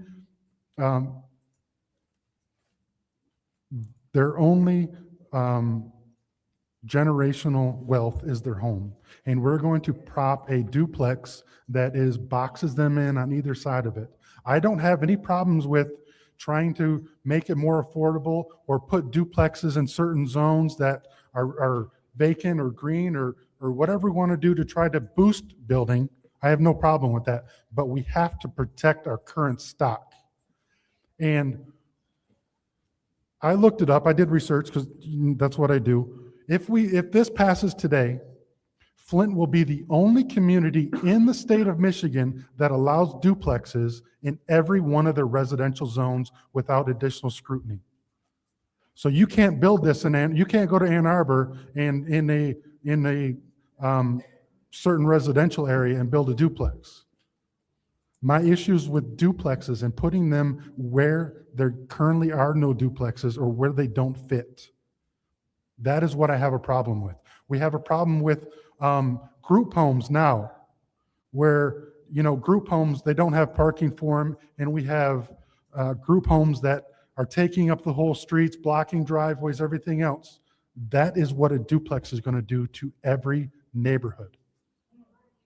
So when I look at and drive down the city and see, homes that are taken care of, and then I see a vacant or abandoned property next to them, that vacant or abandoned property can now be bought by a nonprofit and build a duplex and basically devalue the house that person has taken care of their whole life. So I will not be supporting this. If we want to discuss green zones and we want to discuss where it would be appropriate to have duplexes, I'm all for it. I'm all for it. But to take any of our existing that are well-maintained, well-kept up areas and devalue those homes when our property taxes in TN and TN1 and TN2 pay the bills in the city, I will not devalue that and put our current housing stock in jeopardy. I will not do it. I yield. Any other discussion in the first round? Any other discussion in the first round? Mr. Chair, Councilwoman in the 7th Ward. I know this has been before us for quite some time now. I don't necessarily want to belabor it, but I would like to ask a few questions if someone is available through you to just answer a couple of questions. Who are you requesting? So this department has switched a lot, so I just need whomever is supposed to answer it now. I think it's Mr. Menifee.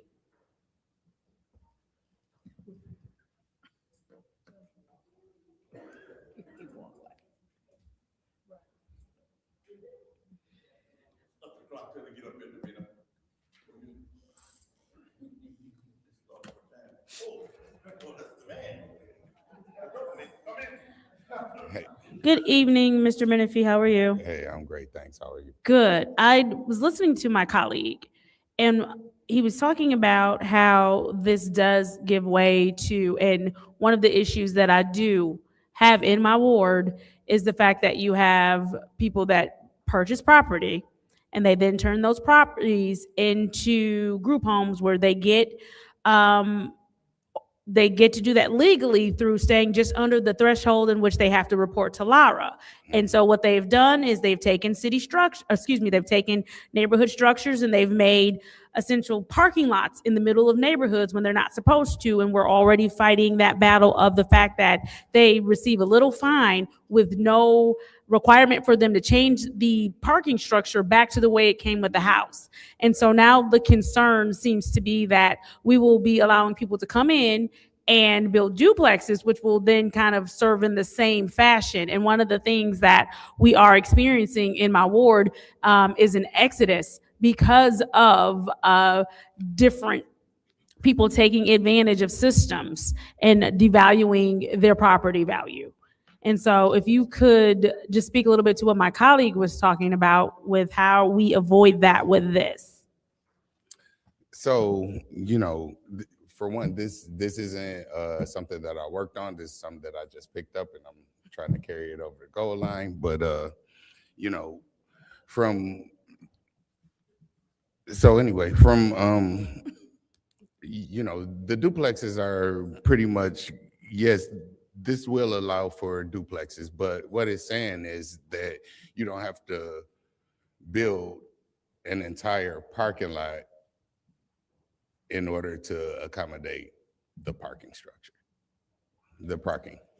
So then it requirement. is, okay, so if I'm understanding you correctly, and I read this correctly, and from your explanation, then you're saying that this will avoid the changing to the parking structure? Yeah, so you won't have to build like a whole parking lot because, in order to have the amount of parking spaces that will be required prior to these text amendments. So if you have like a regular size lot, like you're gonna build a duplex, which I don't know why all the focus is on duplexes, because it does encourage single family homes as well. But Thank you. yes.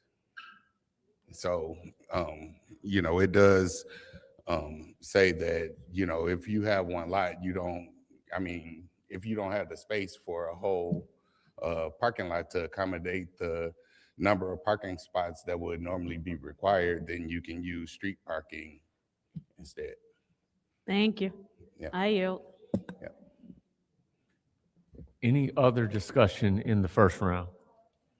Mr. Chair, Councilwoman in the 6th Ward. thank you.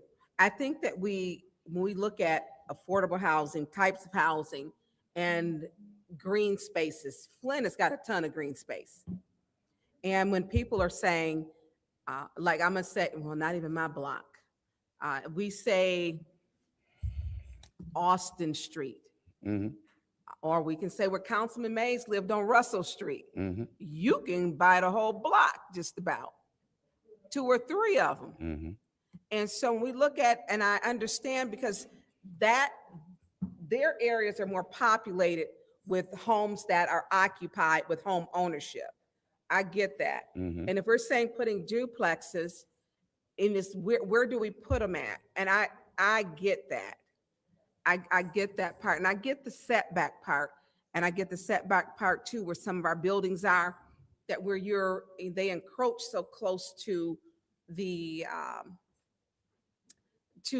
street, and it's not actually the same thing.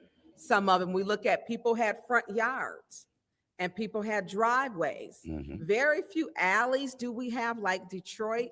We have one on DuPont Street because it goes up, and there's an alley behind Chevrolet, Flushing, and DuPont right there, and it's an alley. But we don't have a lot, very rare, but that's because going up. And so when we look at this, and I get when we say, well, they voted 100, everyone voted yes. I think there has to be consideration, because I know in the 7th Ward, there were really strong concerns about group homes in the 7th Ward, and different types of housing. And that neighborhood has been stable. I went to Pierce School and walked with my friends home for lunch. And that neighborhood has not really changed. It's still home ownership. So where do we put these? Where is it allowed that we can put these duplexes at? Is it all entire city? Is it like a blanket, or do we have like a new development? Or, and I think that's where it's.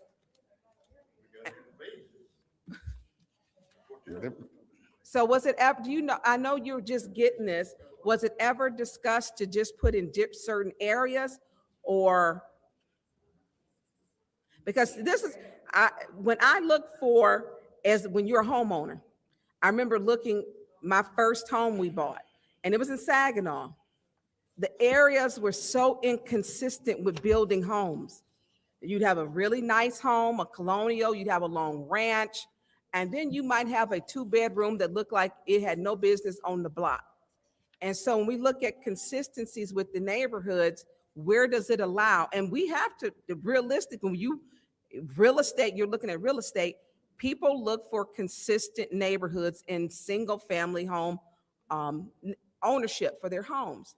And I think that is probably, I understand what they're stating. And I don't know, was it ever, do you know if it was ever discussed for green zones or areas where there's not, where it's sparsely populated? Those are in here too, from, everything that I know about this, isn't just like a one area of the city type of solution, if you want to call it that,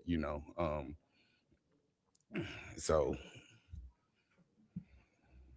And I get their areas are more higher property value. I can't say this though, like in our department, like, a lot of people like, own lots, north end of Flint, that are green zone.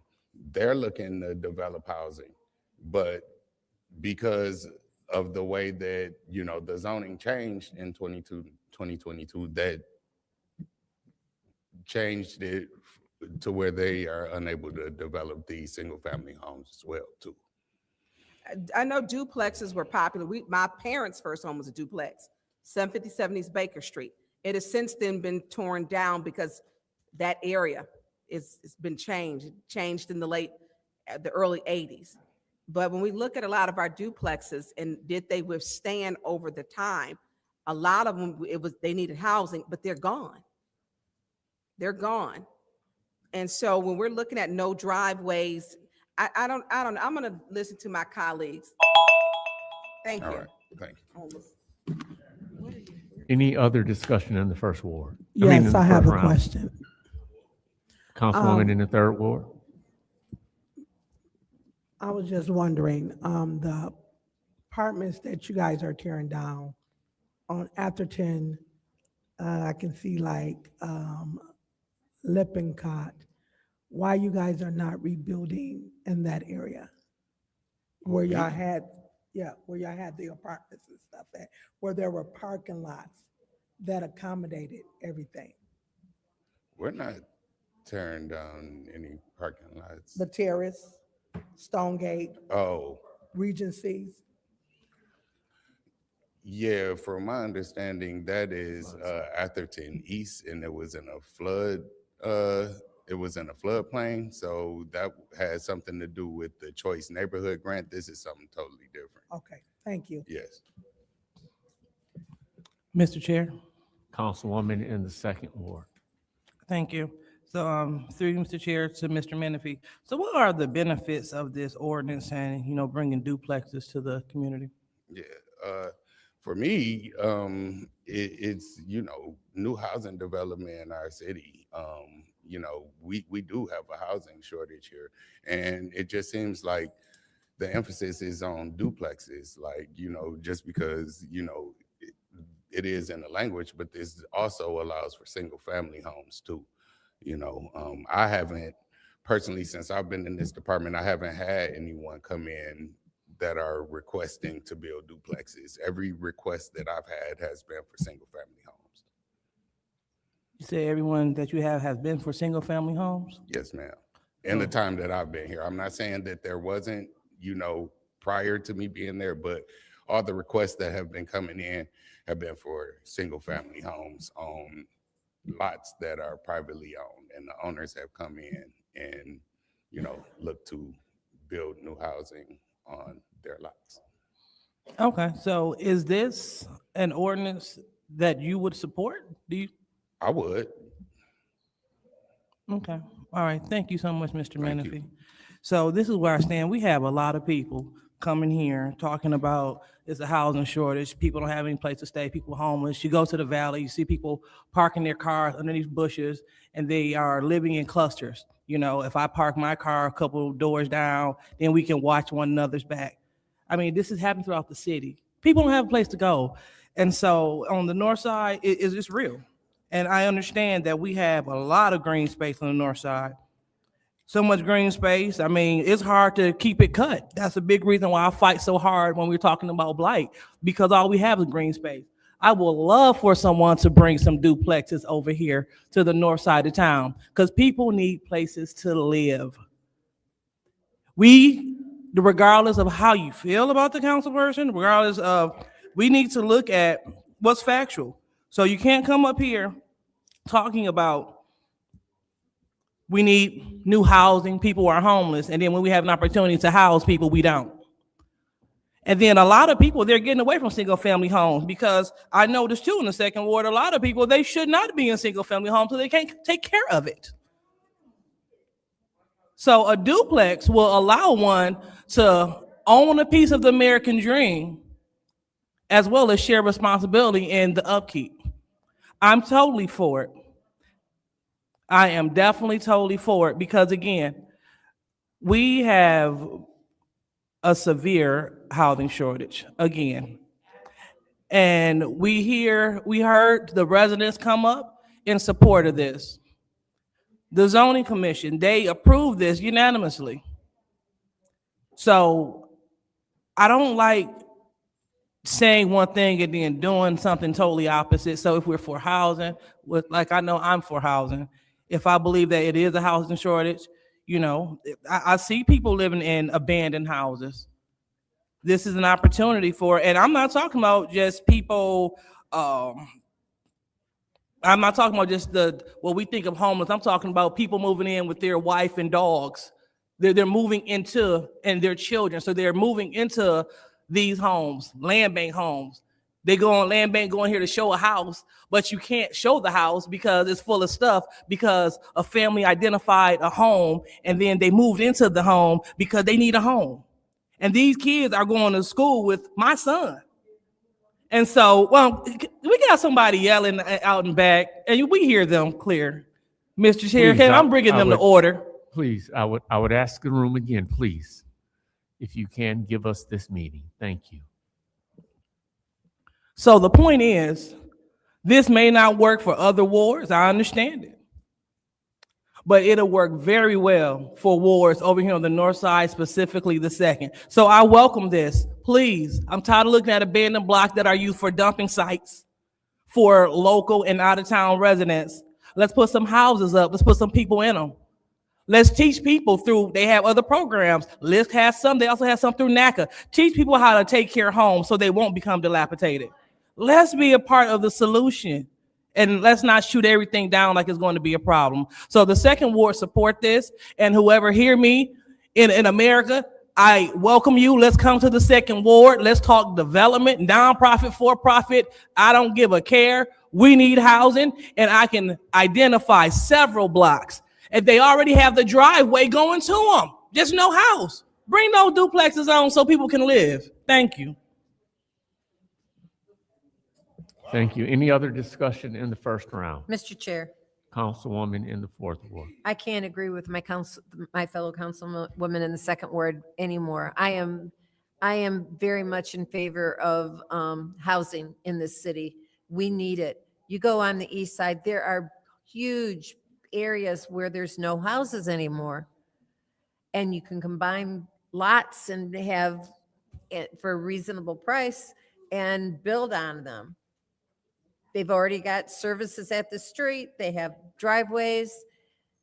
You know, I think that's a wonderful idea. I don't know how many people know that there are people living around as you're going south on Center Road and you want to go west on 69, there's a homeless encampment in there. There's a tent. And these people need a place to live, and that is not safe to be in that area. You know, a lot of the fires that happen on the east side are from homeless people trying to stay warm. Are these, housing is very expensive.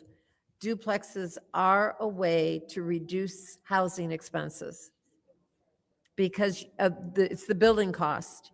Instead of having 8 walls, you're having 6. That saves money.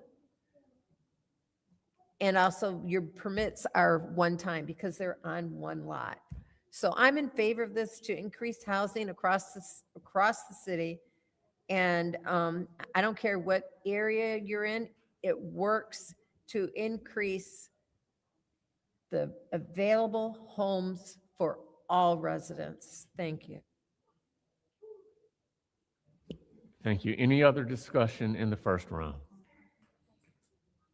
First round. We'll move now to the second round. Any discussion in the second round? Mr. Chair, Councilman in the 8th Ward. I don't disagree with anything that anybody said. If you have a need and you want duplexes and there's block upon block, what I'm saying is if there is an existing neighborhood with one open lot and that doesn't have duplexes, I don't want somebody to come in there and put a duplex that is closer to the road and full of parking in an established neighborhood. That's what I don't want. If we have street upon street or whatever else that we need, and we can build row upon row of whatever housing is necessary, let's do it. But I'm saying is I don't want to isolate and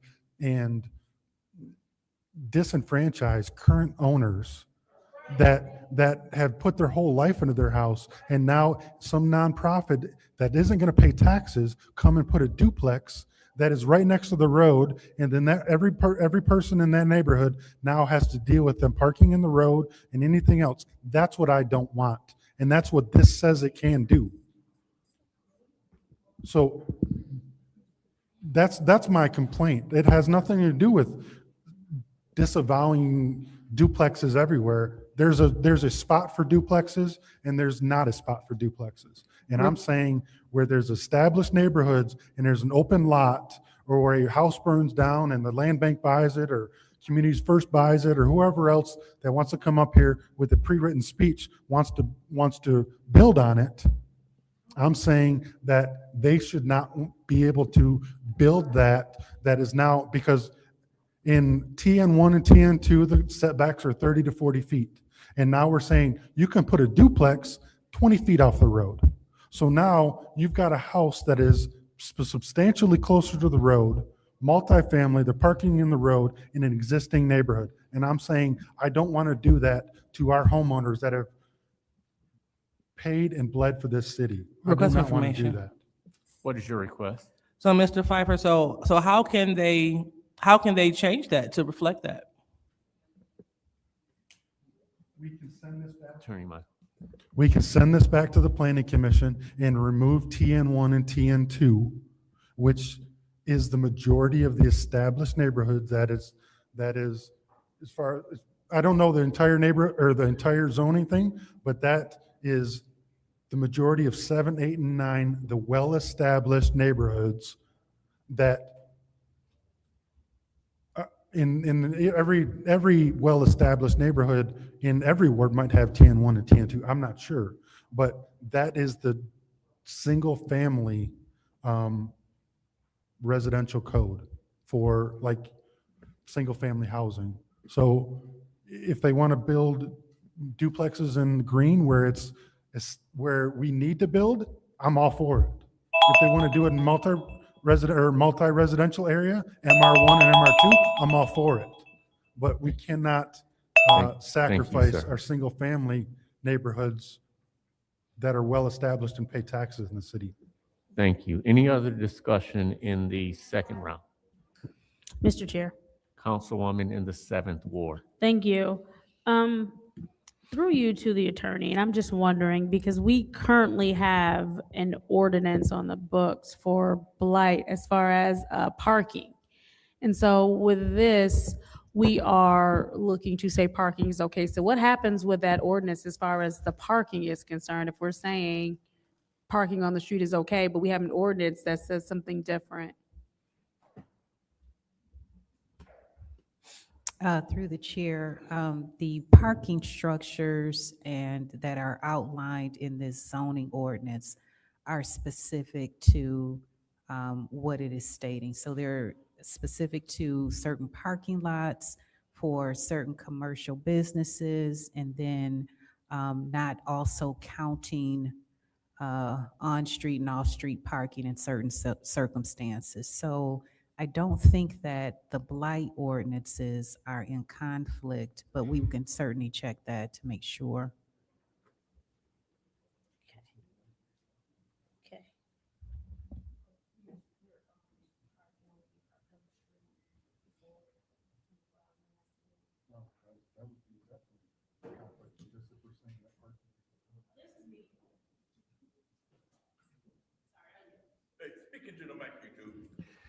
Any other discussion in the second round? Any? Mr. Chair. Yes, Thank you. Councilwoman in the sixth ward. Through you to Attorney Gurley. Attorney Gurley, are you saying that we have not looked at that before? If we approve, we have to look at that? Because we also have, what do you do if that is your only parking and it's snow? Where are you gonna park your car? Because there's no driveways. And in snow emergencies, another ordinance, your vehicle cannot be on the road. Well, that would be the case for any vehicle if there's a snow emergency that's declared. But they don't have a driveway though. If their parking is street parking,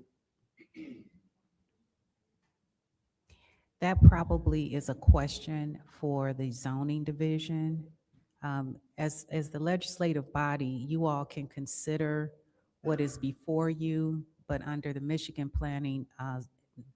the Michigan Zoning Enabling Act, you can make recommendations and send it back to the Planning Commission for a specific amount of time and then ask them to make adjustments and then bring it back to you. so with the townhomes or duplexes on, is it Fifth Avenue? The parking is in the back. The ones by La Familia, the taco house, they're in the back. So that their frontage is there, but you cannot park on that street. It's a busy thoroughfare. And so the parking is in the back. I don't know why we don't have parking because in the back of these duplexes, because my family's, my parents' first duplex had a shared parking in the back. And that was on Baker and North, oh God, in the 60s. And so not having parking, I think is difficult. It will be difficult for, I think we need to look at that. And then we look at the duplexes that have went up. The land bank didn't sell any of those duplexes. We do need more housing, but they didn't sell not one of those duplexes. They're now renting them. They're beautiful duplexes, but the price point was what, 200,000. And with that price point, they're now being rented. And so now you'll have renters in the neighborhood. So I think these are just a few things that I understand what people are saying that we look at. And I agree, there's some spaces that we have green space for days. We can build single family duplexes, will be like a new community. And in Fifth Ward, we have like a culmination of these different things. We have Smith Village University Park, we have Clark Commons, we've got townhomes. We have that, which is all predominantly new build. But there are still, I think, some questions with the TN1s, the TN2s, and how do we proceed with this? Thank you. Thank you. Any other discussion in the second round? Mr. Chair. Councilwoman in the Fifth Ward. Well, I'm looking at the prints here of everything. It looks like parking is going to be, it's not going to be street parking. I'm looking and it looks like the parking is going to be like, there's a couple of pictures where the parking is on the side, like the driveway. Is this where the parking is? Yeah, yeah. I can't see because I read, I said, I read something that says on-street parking cannot satisfy requirements, which means that the parking is somewhere within the, diagram there. I don't know. I think we should leave this in committee for further discussion. And I don't know if we have anyone here that can answer our questions. So, Request for information. yes, Are you saying that you want to send it back to legislative and have someone from the planning commission join us? yeah, and someone who, land bank or the organization that's planning to do this, these duplexes.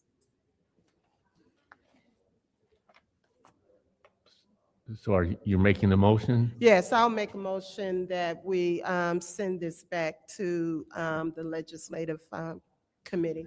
There's a motion to send this ordinance back to legislative committee by the councilwoman in the Fifth Support. Ward, supported by the councilwoman in the Second Ward. Madam Clerk, roll call vote. Ms. Winfrey Carter? Yes. Ms. Burns? Yes. Ms. Mashat? Yes. Mr. Pfeiffer? Yes. Mr. Jarrett? Yes. Mr. Alamin is absent. Dr. Lewis? Yes. Ms. Johnson? Yes. Ms. Priestley? Yes. Vote is 8 yes, 0 no. The vote is 8 yes, 0 no. This ordinance 260135 will be sent back to legislative. Mr. Chair, Yes. I make a motion to take off the table our walk-on, and I so move. Motion to take off or to bring back up the add-on, take it off the table. Is there Support. support? This one that we were figuring out the language. Opioid. And that doesn't have to be voted. Oh, we do have to vote. Madam Clerk, roll call. Ms. Burns? That was weird to figure out how to say it. Yeah. 'Cause what's his- Ms. Burns? Yes. Yes.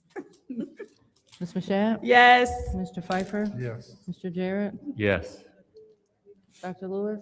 Yes. Ms. Johnson? Ms. Priestley? Yes. Ms. Winfrey Carter? Yes. Vote is 8 yes, 0 no. The vote is 8 yes, 0 no. Their discussion the first. Mr. Chair. Oh, go ahead. Wait, Mr. Chair, can you say what round we're in and who has spoken? I was still talking. It actually was tabled during round Two. 2, and in that round, Councilwoman in the 7th Ward spoke. Do you want to speak again? Okay, Mr. Chair, I make a motion to add one more round of 3 minutes, and I so moved. It's a motion to add a, Support. She supported. there's a motion that was made to add a round supported by the Councilwoman in the 4th Ward. Madam Clerk, roll call. Ms. Mashat? Yes. Mr. Pfeiffer? Yes. Mr. Jarrett? Yes. Dr. Lewis? Yes. Ms. Johnson? Ms. Priestley? Yes. Ms. Winfrey Carter? Yes. Ms. Burns? Yes. Vote is 8 yes, 0 no.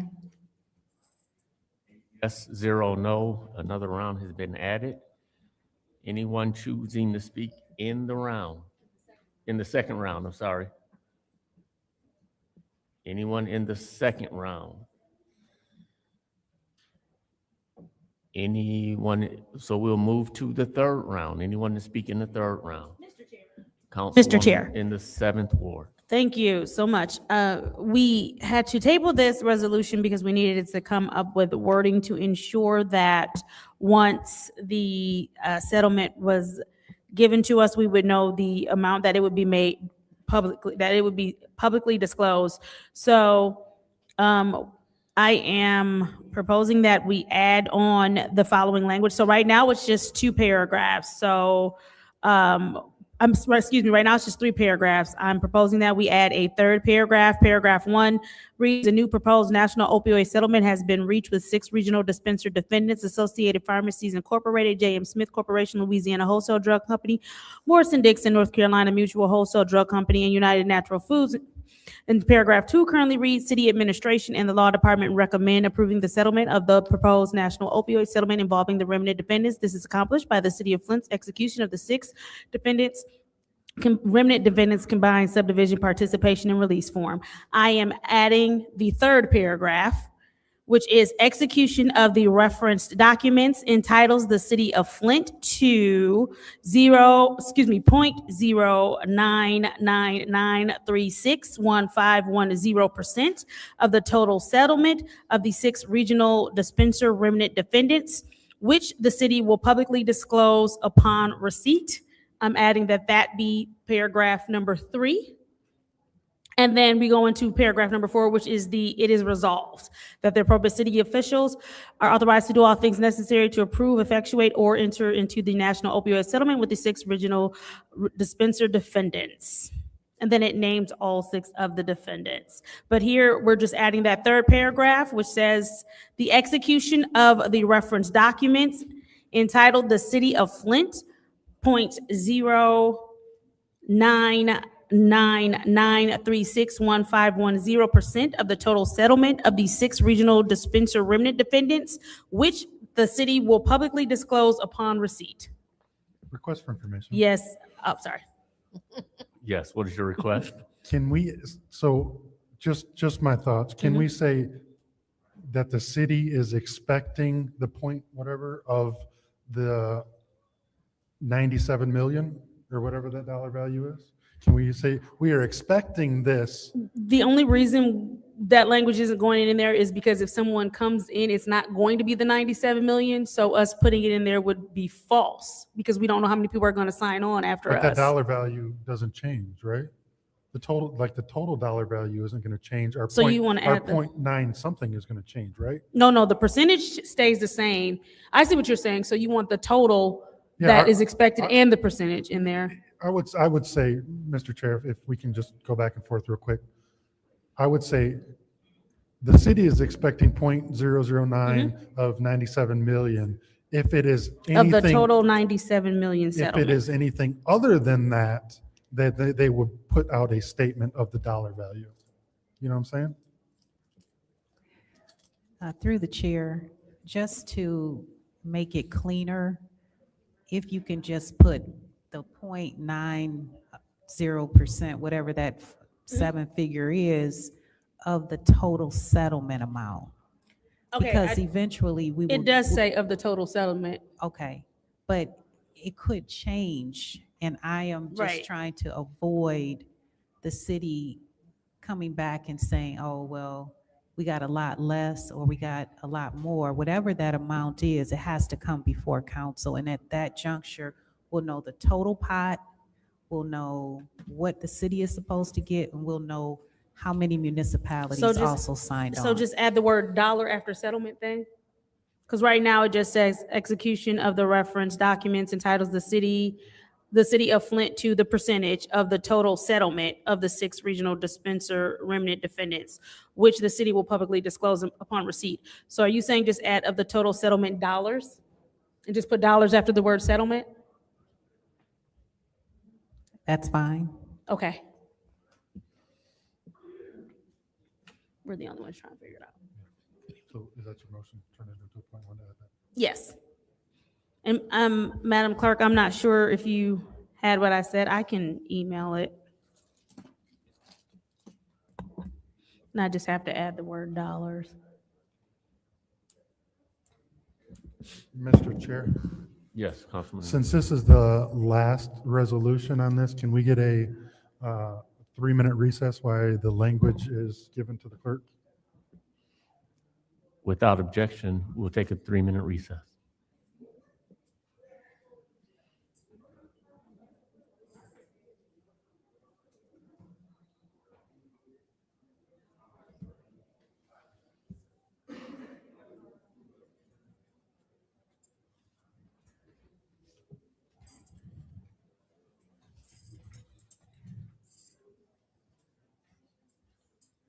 gonna go in my office and get you a charger.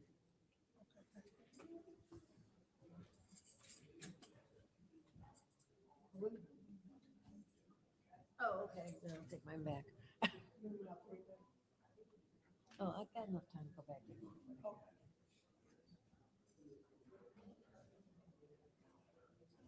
It's in the wall, it's plugged in.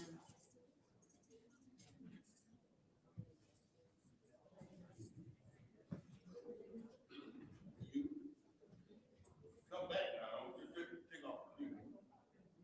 Okay.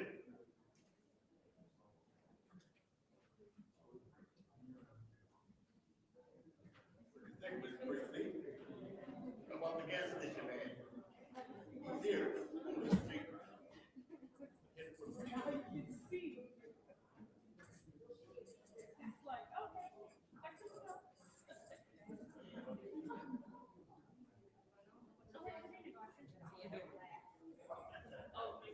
You would, my nephew went to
You on camera? You got anything to say? Who's in New York looking at you? That's President Trump. Front yard. He's dealing with this hotel while we speak right now. About them buildings, he better take Trump Tower. He ain't gonna allow that. The son makes sure. Got away with $80 million. And they don't know what he's done to get it. It's Trump. It's better than you, sir. Deuces to America.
Madam Clerk, do you have the information, Madam Clerk?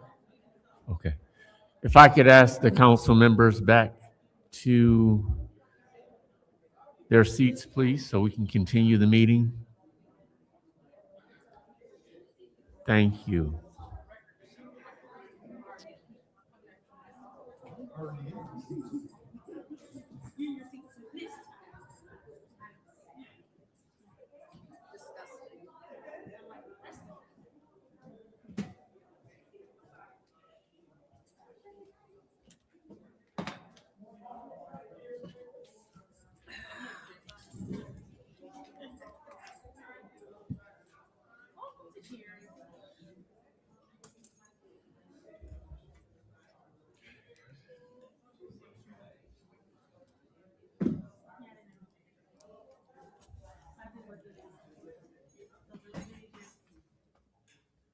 Madam Clerk, if we can get ready and take the roll call, please.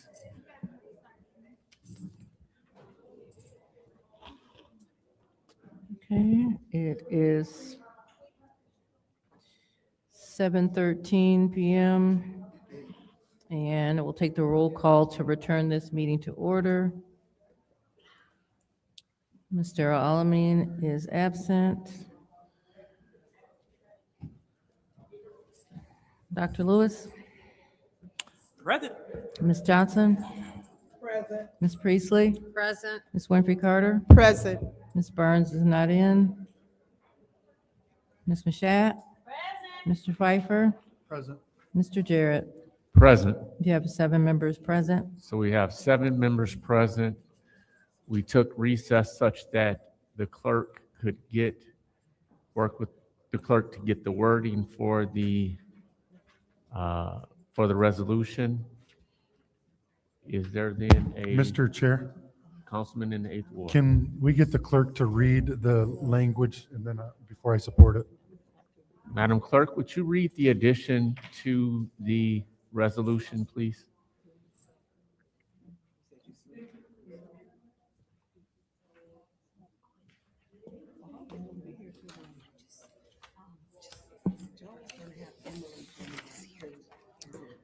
The language to be added as a 3rd paragraph before the resolve reads, execution of the referenced documents entitles the City of Flint to 0.099361510% of the total settlement dollars of the 6 regional/dispenser remnant defendants, which the city will publicly disclose upon receipt.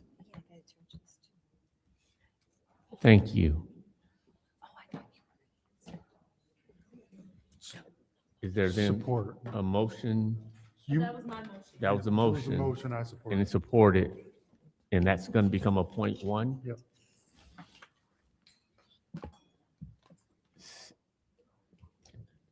Roll call. Madam Clerk, roll call vote to amend this to a point 1.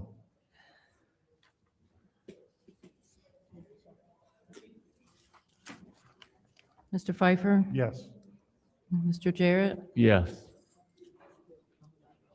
Dr. Lewis? Yes. Ms. Johnson? Yes. Ms. Priestley? Yes. Ms. Winfrey Carter?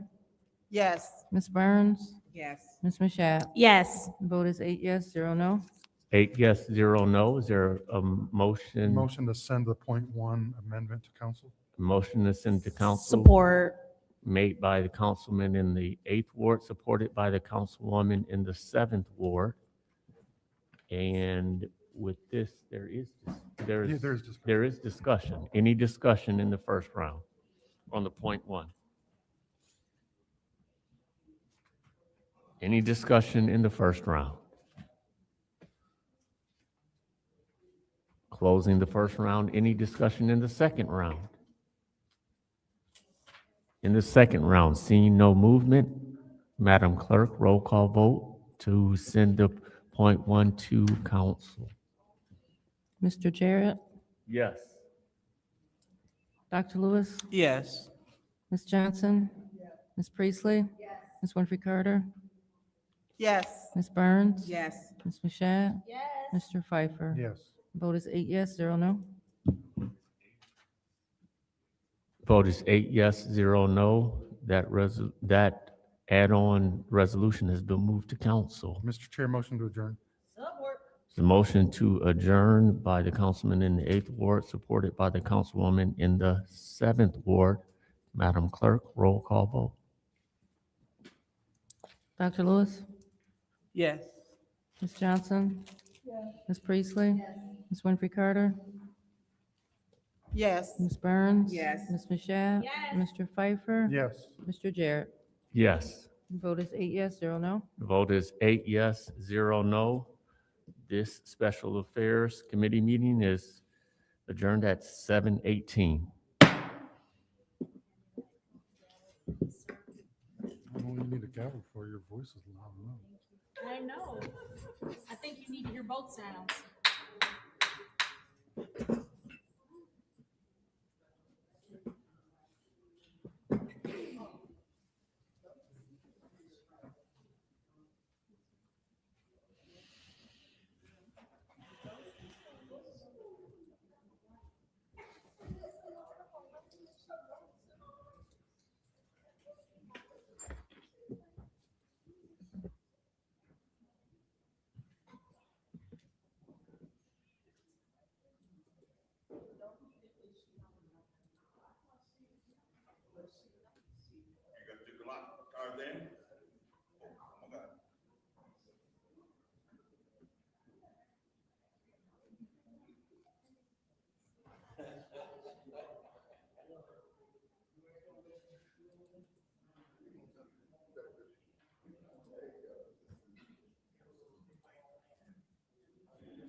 Oh, is Davina here?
New York. I'm talking in Trump neighborhood, man, Donald Trump.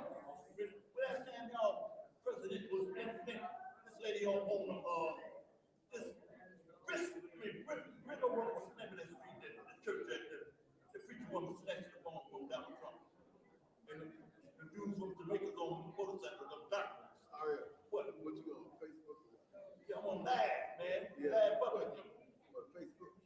But we're on the number one stunner. This is New York Live time, man. They say keep them on video, Mr. Arafel. We got him. And Mr. Wilson, he say he's gonna run for what? I ain't saying that he's gonna run for. I said, Mr. Wilson ain't no joke. He's gonna watch the military. The military is Trump. Peace to the Middle East. But Trump and Israel calling shots right now because Jesus Christ is coming in and kick ass. The real king of Jerusalem. That's why they told Trump to read the Bible for a whole week in the whole White House. Where he had doctors build the White House and nobody want to talk to them about it. But Miss Burns is going to take special master tonight of a black man. He built the house without a compass. He did. All right. Blueprint. What? Where can they find you, man? What's your name, man? My name is R.L. Mitchell. The time is now 7:29 p.m. on Monday, April 27th. I hereby call the City Council meeting to order. Roll call, Madam Secretary. Mr. Al-Alamin is not in. Dr. Lewis? Not in. Not in. Ms. Johnson? Present. Ms. Priestley? Present. Ms. Winfrey Carter? Present. Ms. Burns? Present. Ms. Machette? Mr. Pfeiffer? Present. Mr. Jarrett? Present. You have 7 members present. We have 7 members present. It is now time for the Pledge of Allegiance. Mr. Vice President, if you will please.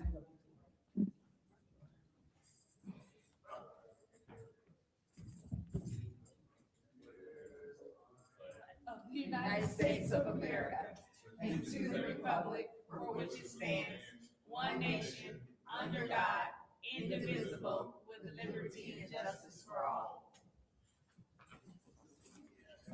It is now time for the prayer of blessing. Before we get to that, is there anyone who would like to recognize a lost loved one or a grieving family? Madam Chair. Councilwoman in the 6th Ward. I would like to acknowledge the loss of LaMarcus Kills. Thank you. Who passed away. Is there anyone else? Yes, Madam Chair. I would like to have a moment of silent prayer for the families who have lost loved ones. The family of Mr. Fred Allen, the family of Mrs. Selby Maddie Peterson, the family of Mrs. Frida Bizzle, and the family of Mrs. Oris Hall. Thank you. Thank you. Is there anyone else? Madam President? Councilwoman in the 2nd Ward. I would like for the residents to remember in a special way Mother Viola Massey, and also Mr. Mike Evans. Thank you. Thank you. Madam President? Councilman Pfeiffer. I'd like to remember former Mayor Don Regal. I know that Miss Inez Brown, our former clerk, was a dear friend of Mr. Regal, so recognize him this evening. Thank you. Thank you. Anyone else? Madam President, Councilman in the 9th Ward. I would like to echo the Councilwoman in the 2nd Ward's acknowledgement of the life of Viola Massey and her family. I also would like to ask prayer for the Anderson family. That family has had loss of both parents. Mr. Anderson passed in December, and his wife passed earlier this month. So we're asking prayer for the Anderson family as well as the Geis family in their time of loss. Thank you. Thank you. Is there anyone else? Thank you. I would like to also acknowledge the Massey family in their loss. Also would like to recognize the passing of Mr. Lamarcus Keels, and also would like to recognize the passing of former Senator Regal. And I would ask that the administration would place the flag at half-staff in his honor. At this time, Councilwoman Priestley, if you would please.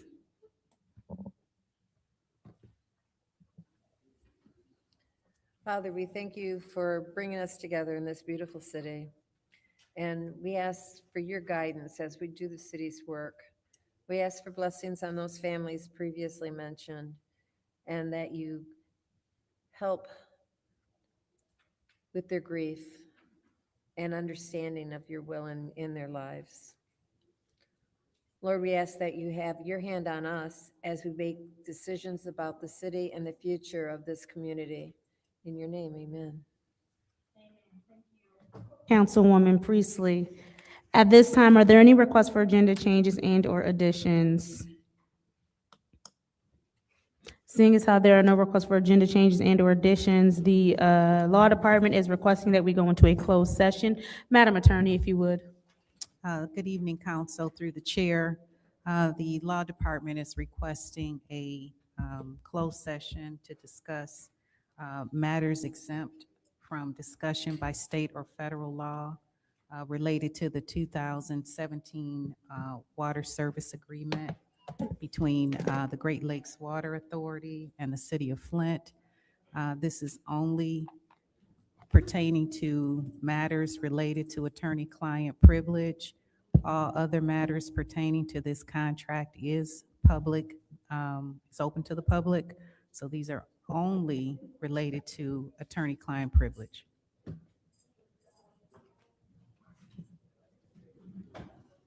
Thank you, Madam Madam Chair. Councilman Pfeiffer. Motion to go into closed session. There's a motion to go into closed session. Is there support? Moved and properly supported by the councilwoman in the fourth ward. Roll call vote, Madam Clerk.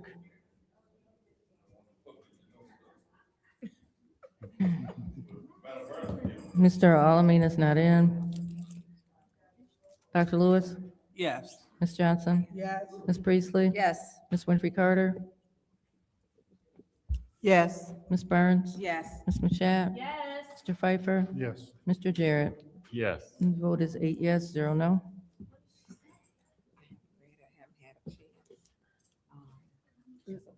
Madam Chair, please announce the vote.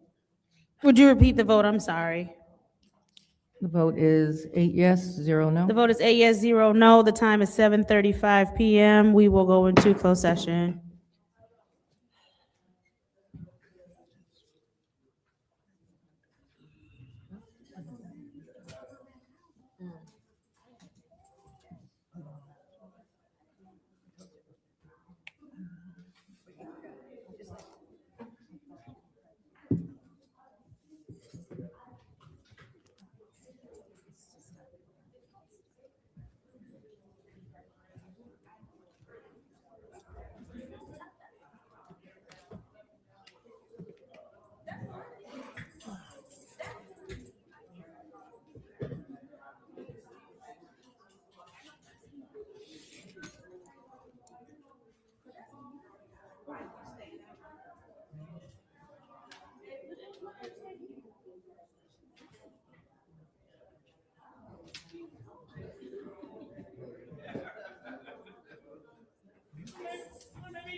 The master plan, the time you burns, you wrote a letter to him, and the fifth ward council lady, want us people, we the people, the right one to. But the mayor was impeached tonight to come in, but he said that dude that put him, that doctor dude, put him in his place, he went back in, he was not nobody permission him back there.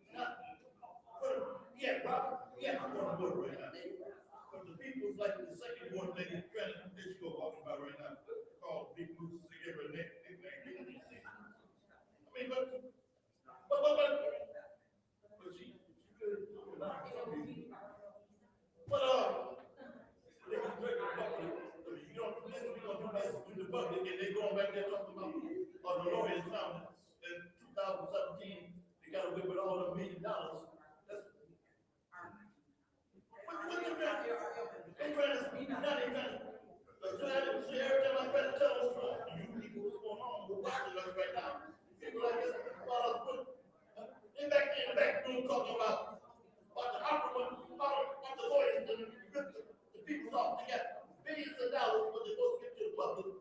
And they talk about the public that's involved with this together. Like that wet well, that's that new language you got. The water, the big slab of metal, and making a whole lot of glue of metal. They take it to the recycling yard, get all about 700 tons of that stuff. You know? Anyway, they make all kind of money off of Flint, and the lawyers study trying to go over because they won't pay this. This is about the lawyers, not the people. And they study trying to get the people where they can, because they can get judges, even the lawyers, even the judges. And like the schools, the elementary schools, scared to use the money, and the state took the money back, now they gonna give it, they don't know where to set it back or not. Then they got confused, scared to use the money, and the kids, the one, and, come on down here and laugh and watch it, because everybody like that, they ain't like books and he's straightforward. He did the cops, he wasn't for nothing, and he wasn't one to think that, you know. He got the Palestinian back to the gas station, man, on his street, talking about, we gonna build another gas station, and he up there, look at the back there. There it is, right there, now. Sitting waiting till his turn, but they was stalling in the back room talking about the dope money. The dope boys just got to build them old funny kind of apartments. But it ain't nothing but human trafficking.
Scott Murphy.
The one that's on, when we go south.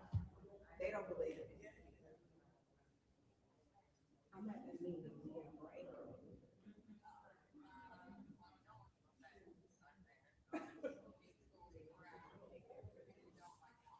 See? They didn't believe me. You don't know what you're missing. The Waffle House had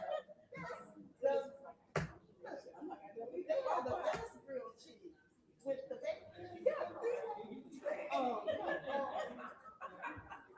I love you. I'll talk to you later. I usually want, I got a plan. I usually want to get a place that's got a laminated menu. If their menu is laminated, I don't eat that. But I'll eat at Waffle. I'll make it a bowl. Girl, no, I don't know what it is. Did you go over there and eat on Starbucks? I have not. I mean, after you go out and party, I would. That was a good people watching place. That's the same thing. Waffle House. What a Waffle House at? And she said. What a I would go with your dad. I would stay home.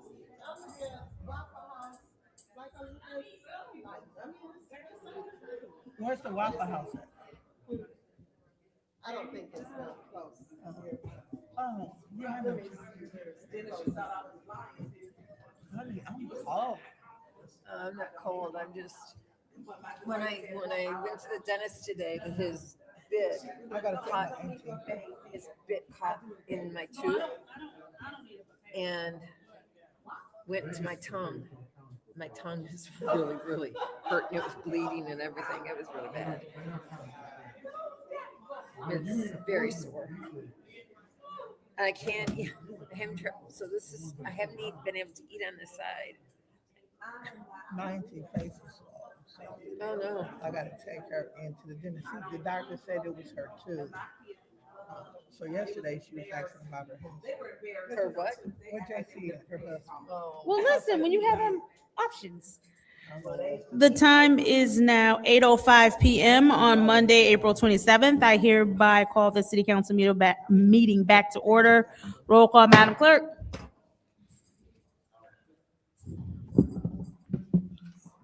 Mr. Alamin is absent. Dr. Lewis?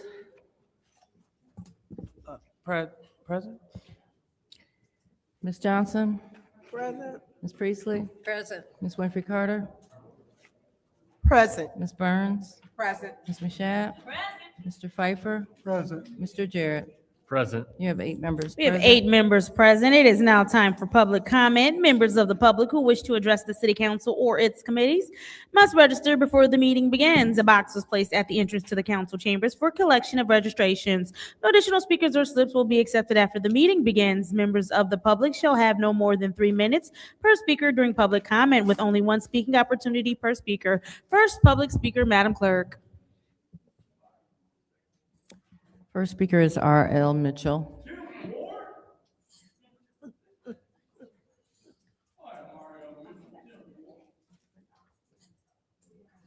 Hello, I'm R.L. Mitchell. For the record, about this private meeting you had just now, talking about the lawyers of Flint, of people supposed to represent we the people, don't want to, they wanted a private meeting, don't want to, you see they wrong straight up for not allowing the peoples to hear what you're talking about to the peoples. Look at it over there. Just like Michelle Young, they done worry Linda Boone so much she just quit because was to go to the Board of Education and was to be on at the same time, and she just walked off the accountability meeting, and here come the lawyer, Michelle Young, asked for a raise. Whoever heard of somebody ask for a raise because Detroit getting more money than Flint? And then now they come up in City Hall talking about the public shouldn't hear this. Attorney, look at it over there. Probably talking about our attorney running away with all them bills. Pay them first before they pay the people who got poison in the water and stuff. You got to assume that's what y'all talking about back there. And when Flint is killing us off, but we don't have nothing like General Motors did. They got their cut and went and didn't get no that and leave people in here to talk like Too Tall Jones, like he don't give a care. He talking stuff that he know what to say, but he won't go. He know like the ombudsman. He know the killers in Flint, but he don't want to say nothing about them. They're waiting right now till they get dark and before they shoot up the house and there happen to be nobody in there and stuff. And y'all act like something. It ain't like nothing to it. The junkin' gangsters out there, they probably done threatened the mayor and the police department too. And it ain't like the police can't do nothing about it. And all that junk. With that dope money over on St. John Street and all that. They got them old stupid apartment houses over there by the Mexican restaurant. And ain't nobody in them yet. And the people at Hope Center, they got kicking them out because time they found about the welfare that they had their welfare work better than, but when the black people start finding out, they talking about closing Hope Center down. Then they go over there and get burned up in a house 2 blocks away from Hope Center. And they sleep up beside the Hope building, and the priest started that stuff 25 years ago.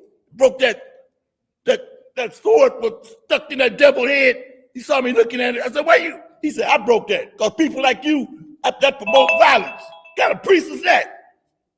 He in cahoots with the devil. He's drunken, cursed generation. Hey, Next public speaker, Madam Clerk.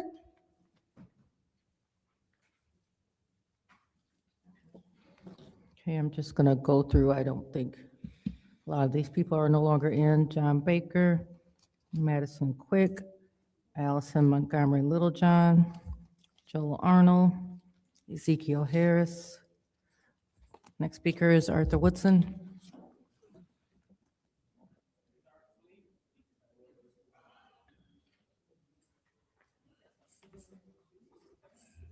Good evening. Let me start off by asking, First Ward has $24,000 in ARPA funds left. that was supposed to be spent in their community. Neighborhood Engagement HUD had to send it back. And this was discussed a while ago, and you all got emails from Tom Wyatt from Neighborhood Engagement HUD. What is going to be done with the remainder of their funds? Are they going to spend it? Are you all going to find a new fiduciary? Are you going to ask Mr. Edwards how will they get the money?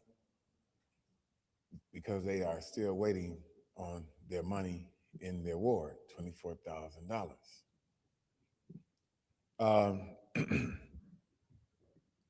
We have a serious case of health crisis here in Flint.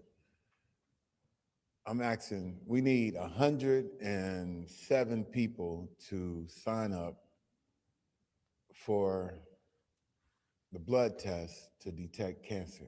It can detect cancer 3 to 5 years out. And it's understandable that a lot of people fear that the answer will come back that they have cancer. But the benefit of this is you're not finding out when it's too late. It's nothing worse than hearing someone call me or inbox me and tell me that they have cancer and it's terminal and it's nothing that anyone can do for them.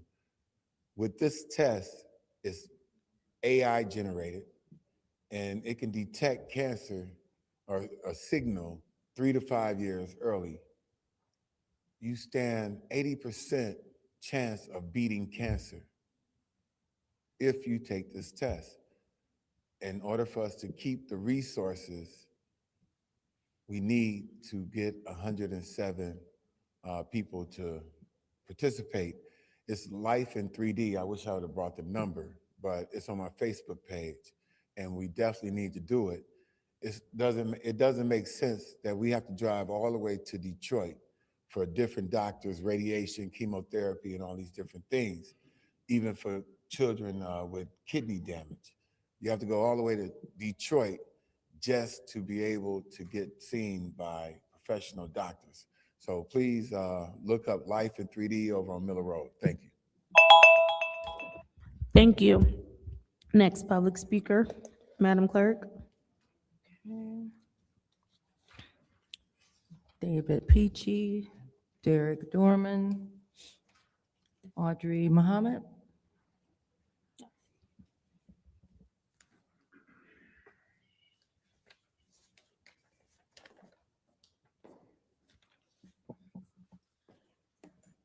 All righty, Audrey Muhammad for the second ward. Well, in honor of Occupational Therapy Month, I'd like to bring up another concern.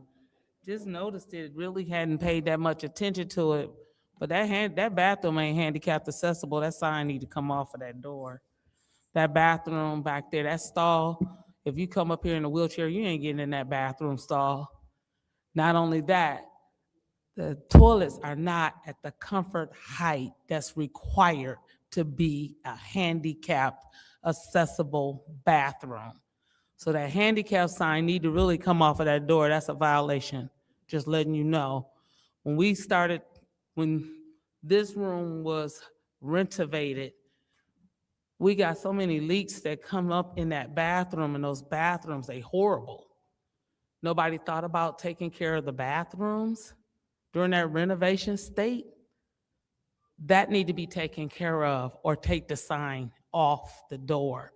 We've had so many violations that go along up in here, and sometimes we miss them until somebody brings it up to us. So I'm requesting that the sign come off the door. Just know, I've been doing this for 24 years. I'm an occupational therapist, and I can tell you that bathroom is nowhere, a wheelchair cannot get into that handicap stall in there. It's not large enough. It's not enough room in there. And then once again, that toilet is not at a comfort height for anyone. If a handicapped person go in there to use it and have to sit down, it's gonna be hard to get that person up off of that toilet. Do this every day. That's my job. Let's just take care of that. Once again, before my time is up, let's think about our senior citizens. Love the senior centers. They're beautiful. They service people, but what percentage of our seniors in Flint actually go to those senior centers? They are not serviced. They are complaining because they did not get proper, they feel like they were not treated fair with the ARPA funding. It did not come to and help in a system as it has been implied that the seniors were taken care of. So the seniors were not taken care of because you have a low percentage of the people who benefit from those senior centers. They don't go or they can't get out their homes to go. We're suffering. Please take care of the seniors. Just so you know, I am one of the seniors. Thank you. Thank you. Next public speaker, Madam Clerk. Next speaker is Rich Jones.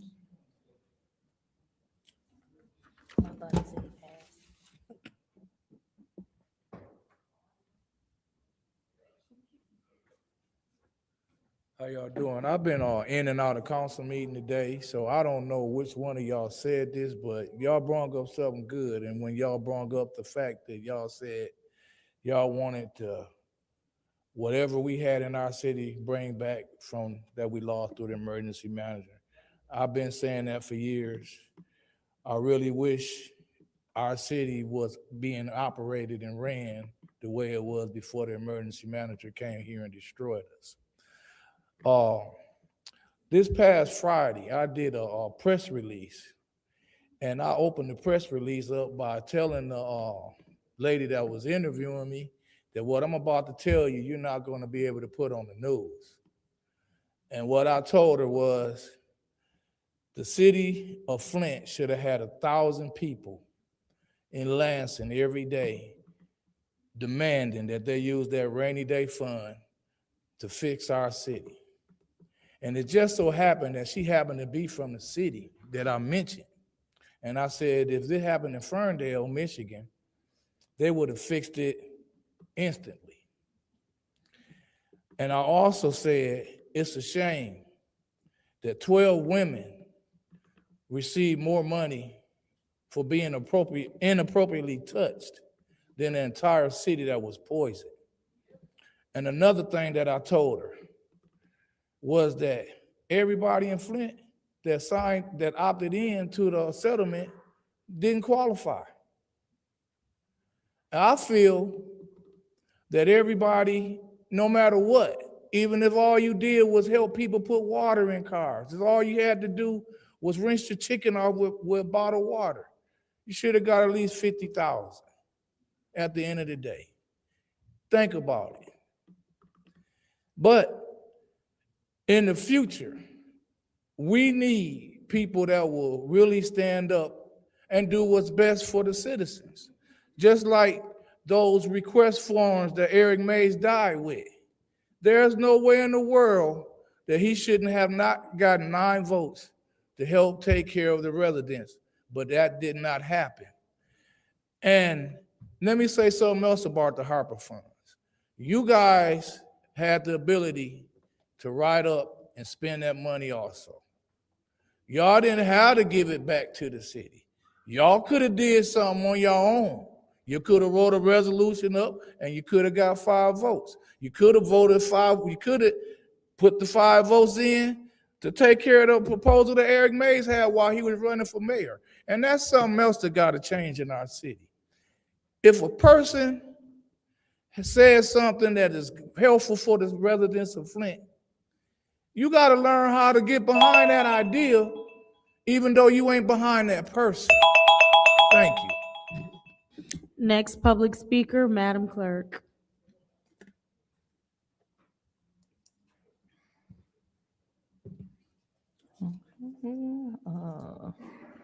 Mary Copany, Kristen Pollard, Ashley Strozier, April Stone. She's going through names She's going through names of people that are not here to get to the names of people who are here.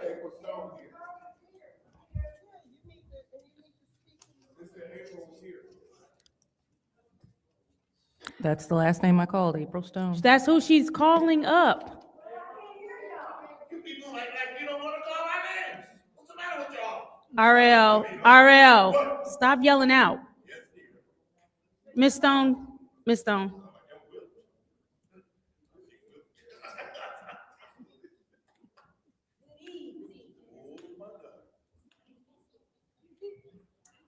I came to address you, Ms. Lewis. When I called you and you called, huh? Oh, thank you. I called you because Ms. Michette told me that my concerns were for my council person. I normally don't call you because the first time I asked you for something and met you at the Haskell, you stood out there 2 hours talking to Chief, whatever his name, Green. And then said, oh, you waiting to talk to me? You knew I was. And then when I asked you a question the other day, you told me I can make it to the council meetings. Only way I can get something from you, the people you do something for, is who come to your little chatty meetings. The reason I don't come to your meetings, because when I did come, y'all won't talk about nothing. And like you said, you do favors for your friends at your meetings. And you gave a raffle or something, and everything you gave was to the same person. So no, it wasn't no sense in me coming, wasting my time. I'm elderly, I'm injured, and everything else, and I'm gonna break my neck to come down here, and you ain't gonna do nothing for me. Like you said, since I don't come to your meetings, you don't have nothing. You do stuff for your people that come to your meetings. I've been buying property in this city for 48 years. I should get some kind of consideration for whatever is going on, whatever they're giving away, or whatever they're doing for the public. But you seem to feel like the only people can get your attention is a man or your friends. So I specifically came down here to make sure that I let you know that when you have a seat like that, you're supposed to be for the citizens of this city, of your ward, not just for the people that can take their time out, ain't got nothing else to do, but to come look at y'all play favoritism. I got some serious things going on at my house, and I don't think you was remotely concerned. And then the time you acted like I didn't even know you knew my name until I came in here one day. I seen Mr. Wilson coming up here. I said, oh, they must be having a meeting. I came up here to see about, and the man was talking, came up here asking about $576,000 for the water meters that wasn't no good. And I said, and that's the same thing they were telling me, come pay, I gotta pay $260 to get, for them to come out up front to get a meter. I didn't call you. Anytime I call somebody for some help. I don't call them just for to be talking, because I got better things to do with my time. Thank you. And thank you, Ms. Burns, for all the things that you do for me. Thank you. You said that was the final public speaker, Madam Clerk? Nope, we have Tanya Jones. And then lastly, Doug Schultz. I think he left. So that is the last speaker. Thank you, Madam Clerk. It is now time for council response. Council members may respond once to all public speakers, only after all speakers have spoken. An individual council member's response shall be limited to 2 minutes. Is there anyone who would like to speak during council response? Madam Chair. Councilwoman Dr. Lewis. Thank you so much. And thank you so much, Ms. Stone, for coming and addressing what you believe was true. Unfortunately, what you said is grossly untrue. And for those that know me, know that I will never turn down anyone for help if it's within my power. You reached out to me and you told me that Councilman Machette told you to contact me for grants. I don't have grants. I don't. But I did encourage you to come to the meeting because we have the nonprofits and people that are in charge of the program that can help you there. I never stated that I will never help you. I never told a resident there. So it is unfortunate that you will come to that lectern and spew that because that's untrue. Now, if you believe that Tanya Barnes is helping you, I encourage you to vote for her for your mayor. But as for the second ward, everyone that works with Dr. Liddell Lewis know that I always show up and I do my part. Now, you told me that you had an issue with your fence. I came over, I took pictures, I advocated on behalf of the land bank for you. And then you began telling me about someone coming into your back door, ransacking your house. Excuse me, this is my time. And so I encourage you to reach out to the chief because I'm not a police officer. So if someone is breaking and entering into your home, that has nothing to do with me. So in my lane, what I can control, I controlled it. But I will never ever tell no resident that I'm only helping my friends because my friends are those in the second ward and beyond. And if I can help anyone in all wards, no, I don't brag about it. I just do it. And I encourage you to keep working with Ms. Burns if she's giving you the work that you desire. Thank you. Ms. Stone, I'm gonna have to ask you to stop yelling out, please and thank you. Is there anyone else who wishes to speak during council response? All right, seeing as how there's no one else who wishes to speak during council response, we will move on to the consent agenda. What's the pleasure of the body? Madam Chair. Councilwoman in the fourth ward. Move to approve the consent agenda. There has been a motion by the councilwoman in the fourth ward to approve the consent agenda. Is there support? It's been moved and properly supported. I do need to, as a note, we're given 260124 that we need to amend this language. So I want to go ahead and separate that. Are there any other separations at this time? Madam Chair, Oh, I'm sorry. Go ahead, Mr.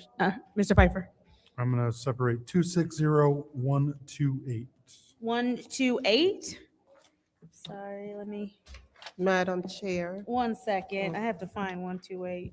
it's on page 7. Thank you so much.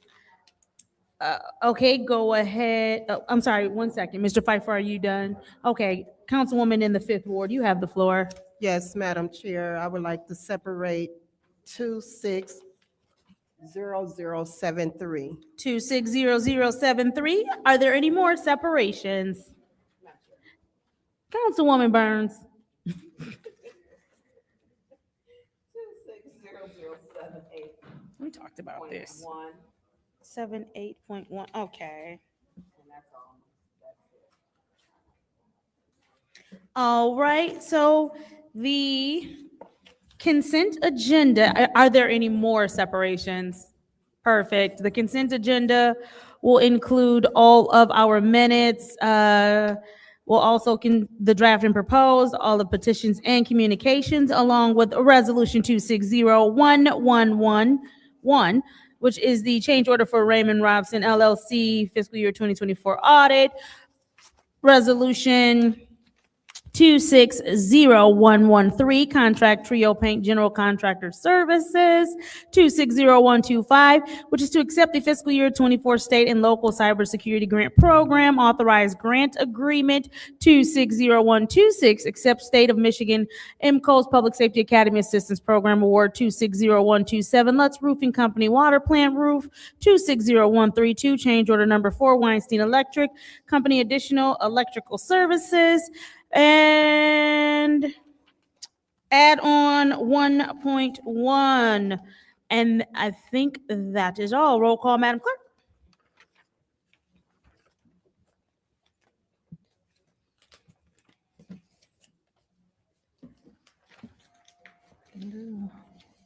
Mr. Alamina is not in. Dr. Lewis? Yes. Ms. Johnson? Yes. Ms. Priestley? Yes. Ms. Winfrey Carter? Yes. Ms. Burns? Yes. Ms. Mashat? Yes. Mr. Pfeiffer? Mr. Jarrett? The vote is 8 yes, 0 no. The vote is 8 yes, 0 no. Moving on to the first separated item of the evening, 260124, which is the support of MDOT Transportation Alternative Program TAP grant. What's the pleasure of the body? Madam Chair, Councilwoman in the fourth ward. motion to approve. There's a motion to approve. Is there support? Support. Moved and properly supported by the councilwoman in the third ward. Is there discussion? Councilwoman in the fourth ward, go ahead. I did, And Councilman in the eighth ward, go ahead. I just need somebody to. I need to, I'm going to make an amendment to add the paragraph as was distributed to us. Whereas the city of Flint recognizes that the property being committed to Grand Traverse Greenway Trail, non-motorized trail phase 2 is owned by the city of Flint. So I'm going to make a motion to amend this to a .1 to add that paragraph, and I so move. There is a motion to change this to 26012 to 4.1, adding the previously read paragraph. Is there support?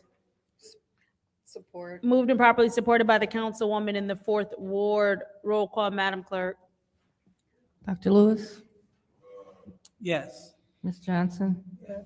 Ms. Priestley? Yes. Ms. Winfrey Carter? Yes. Ms. Burns? Yes. Ms. Mashat? Yes. Mr. Pfeiffer? Yes. Mr. Jarrett? Yes. Mr. Alamin is not in. The vote is 8 yes, 0 no. The vote is 8 yes, 0 no. Madam Chair, Councilman Pfeiffer. motion to approve 260124.1. There's a motion to approve 260124.1, which is to support MDOT Transportation Alternatives Program Grant, also known as TAP. Is there support? Support. Supported by the councilwoman in the fourth ward. Is there discussion in the first round? Is there discussion in the second round? Yeah, real quick. Go ahead, second round's on you. Through you to the city attorney. Madam Attorney, like, we're giving this, but do we transfer ownership over?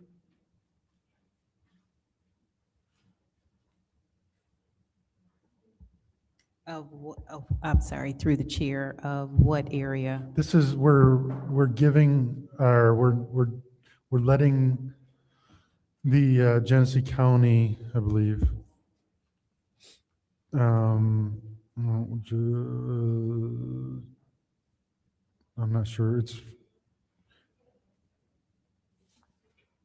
260124. Do you, I'm not, like, they're using a part that's owned by the city, so are we, why did we recognize that? Are we giving that to them? Or what was the point of us recognizing that the city of Flint owns that? So we will do, are you aware, we will maintain ownership? They will just be leasing it or something for indefinite period of time for $0? Is that? Well, through the chair, according to this reso, it is to support the application. It does not speak to the city relinquishing any of its property. That would have to be a resolution that would have to be approved by council to give city-owned property to another entity. Because this is basically what we're doing. If we're giving them access to trail property for an indefinite period of time, isn't that basically giving away the rights to it? Because there's no time period that this states, so this is forever. Well, I'd have to look at the actual agreement, but under this reso, basically, we're just allowing them to maintain it, which is almost like, in my mind, like a management agreement, not that we're giving the property over to the county, not city-owned property. Okay. So they're going to maintain it till, do we have an actual map of this area? Yes, in the capital improvement plan.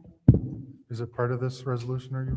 It is, the law department did ask for, more information about this project. Yeah, we don't. Okay. Yeah, I see that. I just don't see the. Is there anyone else? The map we have is. Is there anyone else in the second round of discussion?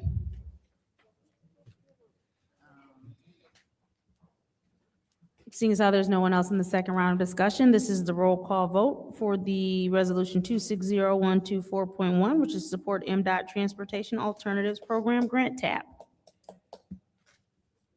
Roll call, Madam Clerk. Ms. Johnson? Yes. Ms. Priestley? Yes. Ms. Winfrey Carter? Yes. Ms. Burns? Yes. Ms. Mashat? Yes. Mr. Pfeiffer? Yes. Mr. Jarrett? Yes. Mr. Alamin is absent. Dr. Lewis? Yes. The vote is 8 yes, 0 no. The vote is 8 yes, 0 no. Resolution 26124.1 passes. Moving on to the next separated item, which is Resolution 260073, which is the Budget Amendment 2526 Annual Action Plan, U.S. Department of Housing and Urban Development, Community Block Grant. What is the pleasure of the body? Madam Chair, Councilwoman in the Fourth Ward. move to approve. There's a motion to approve. Is there support? It's supported by the councilman in the Ninth Ward. Is there discussion in the first round? Is there discussion in the second round? You have the floor in the second round. Go ahead. You're the only one that's going to. We are on 260073, right? Yes, ma'am. Okay. Madam Chair, I separated this because I will not be voting to approve this resolution. And I stated my reasons earlier on, so we can go on with the vote. Thank Thank you. you. Thank you. Is there anyone else in the second round of discussion? Seeing as how there's no one else, this is the roll call vote for 260073, Budget Amendment 2526, Annual Action Plan, U.S. Department of Housing and Urban Development Community Block Grant. Roll call, Madam Clerk. Ms. Priestley? Yes. Ms. Winfrey Carter? No. Ms. Burns? Yes. Ms. Mashat? Yes. Mr. Pfeiffer? Yes. Mr. Jarrett? Yes.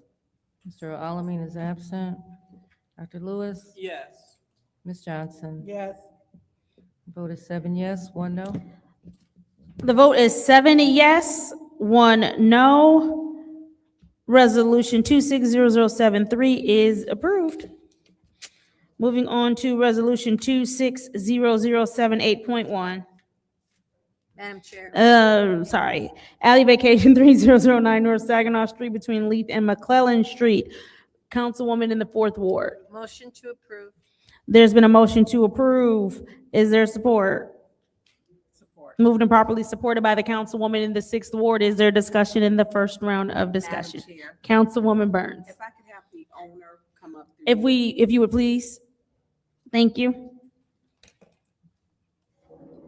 I'm sorry, we were cut off the last time, so I just want, Monte, you can go home, I ain't get ready to, it's gonna be a yes. You good, you look tired. Look, I'm excited about this project, actually, but, so they came to you. No, the store owners, they go to them and, like if they have a big enough lot where What will be your service station name? Will it be a Amico, a Citgo, a Sunoco? that, I'm not sure yet, unless engineering knows of the name. And how many pumps will you have? There's gonna be 3 or 4. 3 or 4 pumps, so, and each pump has, was it 2? Yes, it's a double-sided pump. So they're changing, so the store will change too? Because the store, when was it redid? Because that's not the original Riviera. Right. Right. They'll be doing some The store was remodeling. redid about like, probably about 10 years ago? 17, yeah. It's been a minute. What was the original year that that Riviera was built, that lot? Do you know? That lot, I believe it's an older lot. Yeah, probably 60, 70 years. It's older lot. Yeah, it's been there forever, because it used to be, was it a diner, a A&W? Yeah. Okay, yeah, because it used to have, you could come out in the little tarp thing. Okay, and so you're gonna have there 3 or maybe 4 pumps? Correct. And your store, so you'll have the big awning up there also? Yep, a canopy. Okay, the canopy, thank you for that. And your store, you're just doing because there's one on Center Road, there's one on Flushing Road, but that one is just outside of Flint boundaries. Right. But you're just doing just the service, the gas station part, right? Stores staying the same. Correct. Okay, how long will construction take?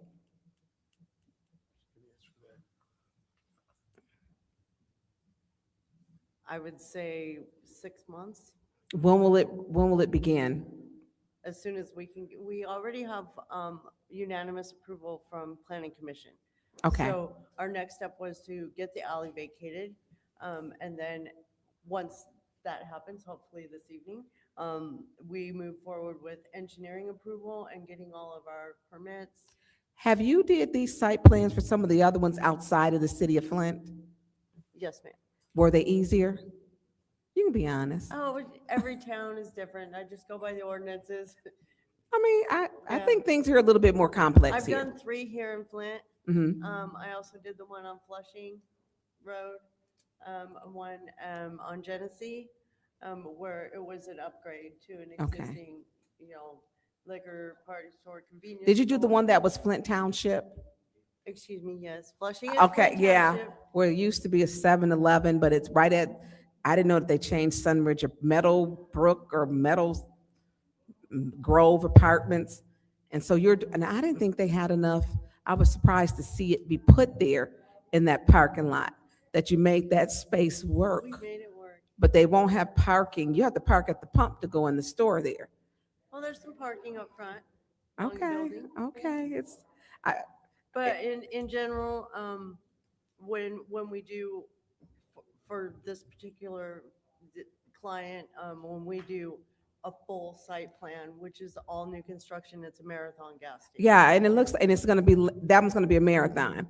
And then there's I think a Sunoco right across. What's the drive to adding all these fuel stations when electric cars, people are trying to go green? Do you know, or? It's just about putting their product there and, making it.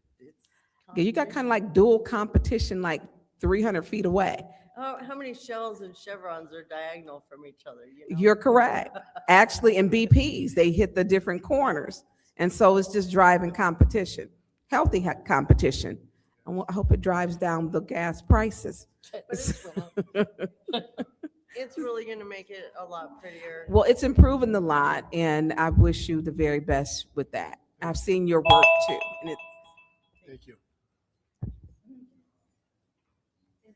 Else in the first round of discussion? Anyone in the second round of discussion? Seeing as how there's no one else who would like to speak, this is the roll call vote for Resolution 26007.8.1, which is the alley vacation 3009 North Saginaw Street between Leaf and McClellan. Roll call, Madam Clerk. Ms. Winfrey Carter? Yes. Ms. Burns? Yes. Ms. Mashat? Yes. Mr. Pfeiffer? Yes. Mr. Jarrett? Yes. Mr. Alleman is absent. Dr. Lewis? Yes. Ms. Johnson? Yes. Ms. Priestley? Yes. The vote is 8 yes, 0 no. The vote is 8 yes, 0 no. Resolution 26007.8.1 has been approved. Moving on to introduction and first reading of ordinances 260128, which is the Code Amendment Ordinance, Chapter 19, Fire Protection. What is the pleasure of the body? Madam Chair. Councilwoman in the 4th Ward. Move to approve. There is a motion to approve. Is there support? Moved and properly supported by the chair. Is there discussion? Councilman in the 8th Ward. Yeah, so It is my opinion that we should be overturning this ordinance and taking it back to pre-emergency manager.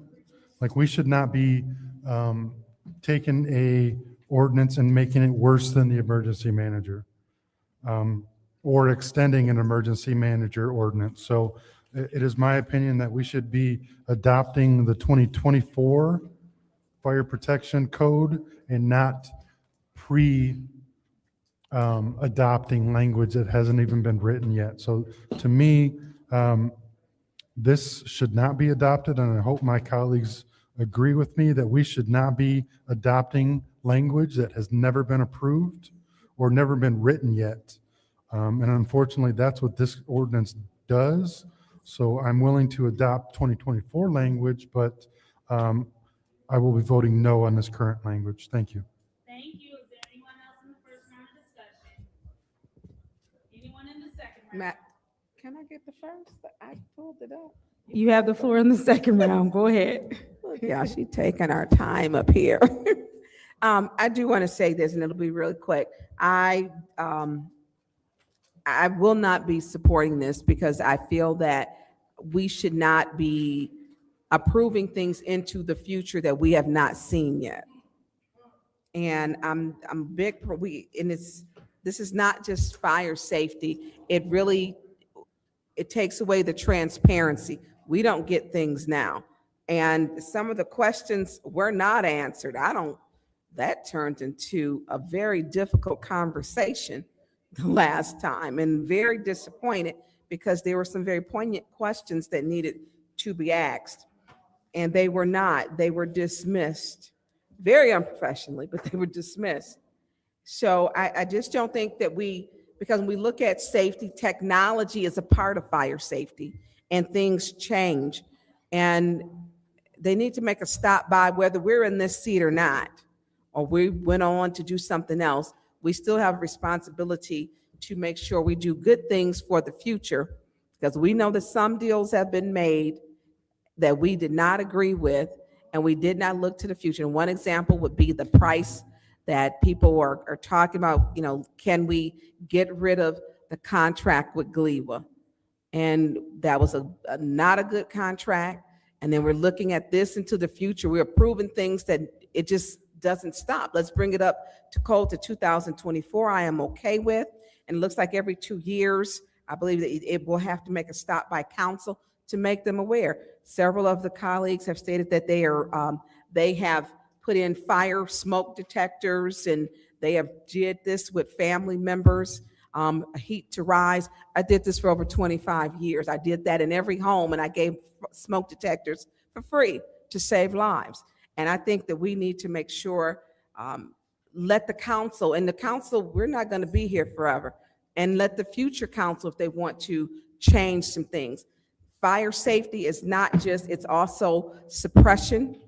It is also, it's different things that go into this. And I think that we need to be cautious approving things into the future that we don't even know what they are yet. So I will not support this into the future, taking away our children or grandchildren's right to have something, or whoever sits in these seats. I won't do that. We can bring it back every 2 years. So I yield the floor. Thank you. Is there anyone else in the second round of discussion? Madam Chair, Councilwoman in the 4th Ward. I'm going to tell you why I support this, and that's because it has been so long since this has been updated, and because of the turnover in the fire chief position, and being proactive rather than reactive. Inside of the ordinance, it says that we will approve it with exceptions if necessary. And so the current, as they updated during the state. And so with that caveat, that's why I'm going to vote to approve it. Thank you.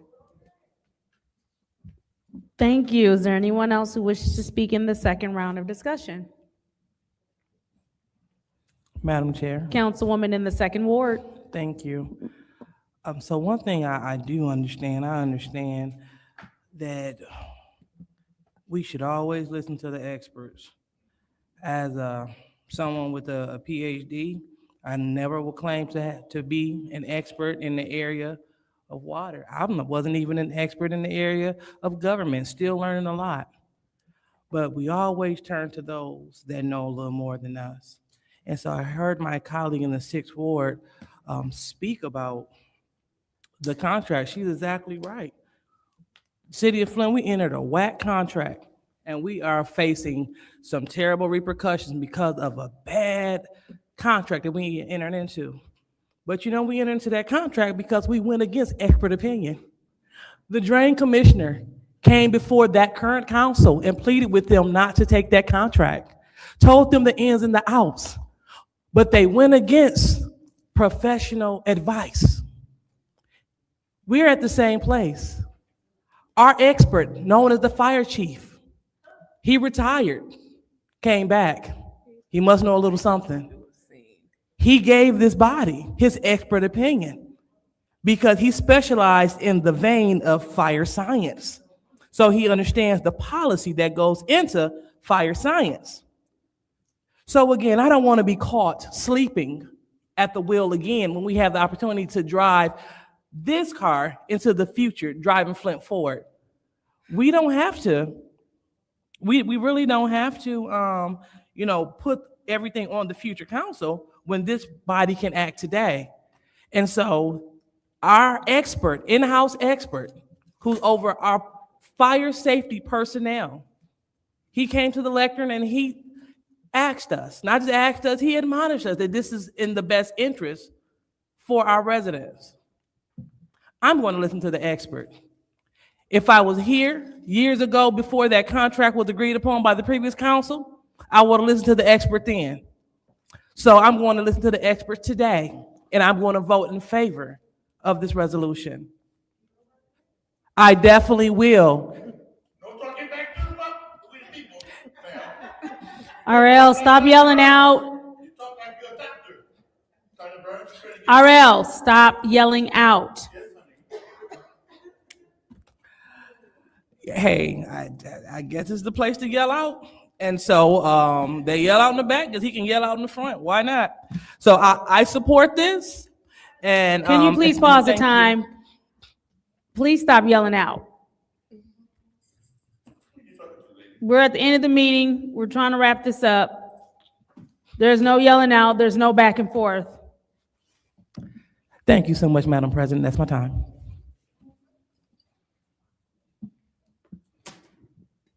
Is there anyone else in the second round of discussion? Councilman Pfeiffer. Yeah. Nobody is saying don't listen to the experts. What we're saying is we shouldn't be voting on something that hasn't been written yet. So the experts don't even know what is being written in the future. So how can we sit here and say we got to approve or we got to accept what the experts say, but the experts don't even know what the next edition will say? So it makes no sense. So once again, I will not be supporting this. Thank you. Thank you. Anybody else in the second round of discussion? Seeing as how there's no one else, I'll go ahead and take my time. Correct. The experts do not know what's going to say in the future, but because they're experts, they were smart enough to put a caveat in that Councilwoman in the 4th Ward discussed. And that is the fact that we can reject it if we don't like it. So this is the roll call vote for this ordinance. Go ahead, Madam Chair. Madam Clerk. Ms. Burns. No. Ms. Mashat? Yes. Mr. Pfeiffer? Absolutely. Mr. Jarrett? No. Dr. Lewis? Yes. Ms. Johnson? Yes. Ms. Priestley? Yes. Ms. Winfrey Carter? No. And vote is 4 yes, 4 no. Vote is 4 yes, 4 no. That fails. Motion to adjourn. There's a motion to adjourn. Is there support? I'll support it. Roll call, Madam Clerk. Oh, thank you. Ms. Mashat? Yes. Mr. Pfeiffer? Yes. Mr. Jarrett? Dr. Lewis? Yes. Ms. Johnson? Ms. Priestley? Yes. Ms. Winfrey Carter? Yes. Ms. Burns? Yes. The vote is 8 yes, 0 no. The vote is 8 yes, 0 no. The time is 8:55 PM on Monday, Monday, April 27th. I hereby adjourn this Flint City Council meeting. Okay. Where the mayor at? Don't you see any speech they got to deal with?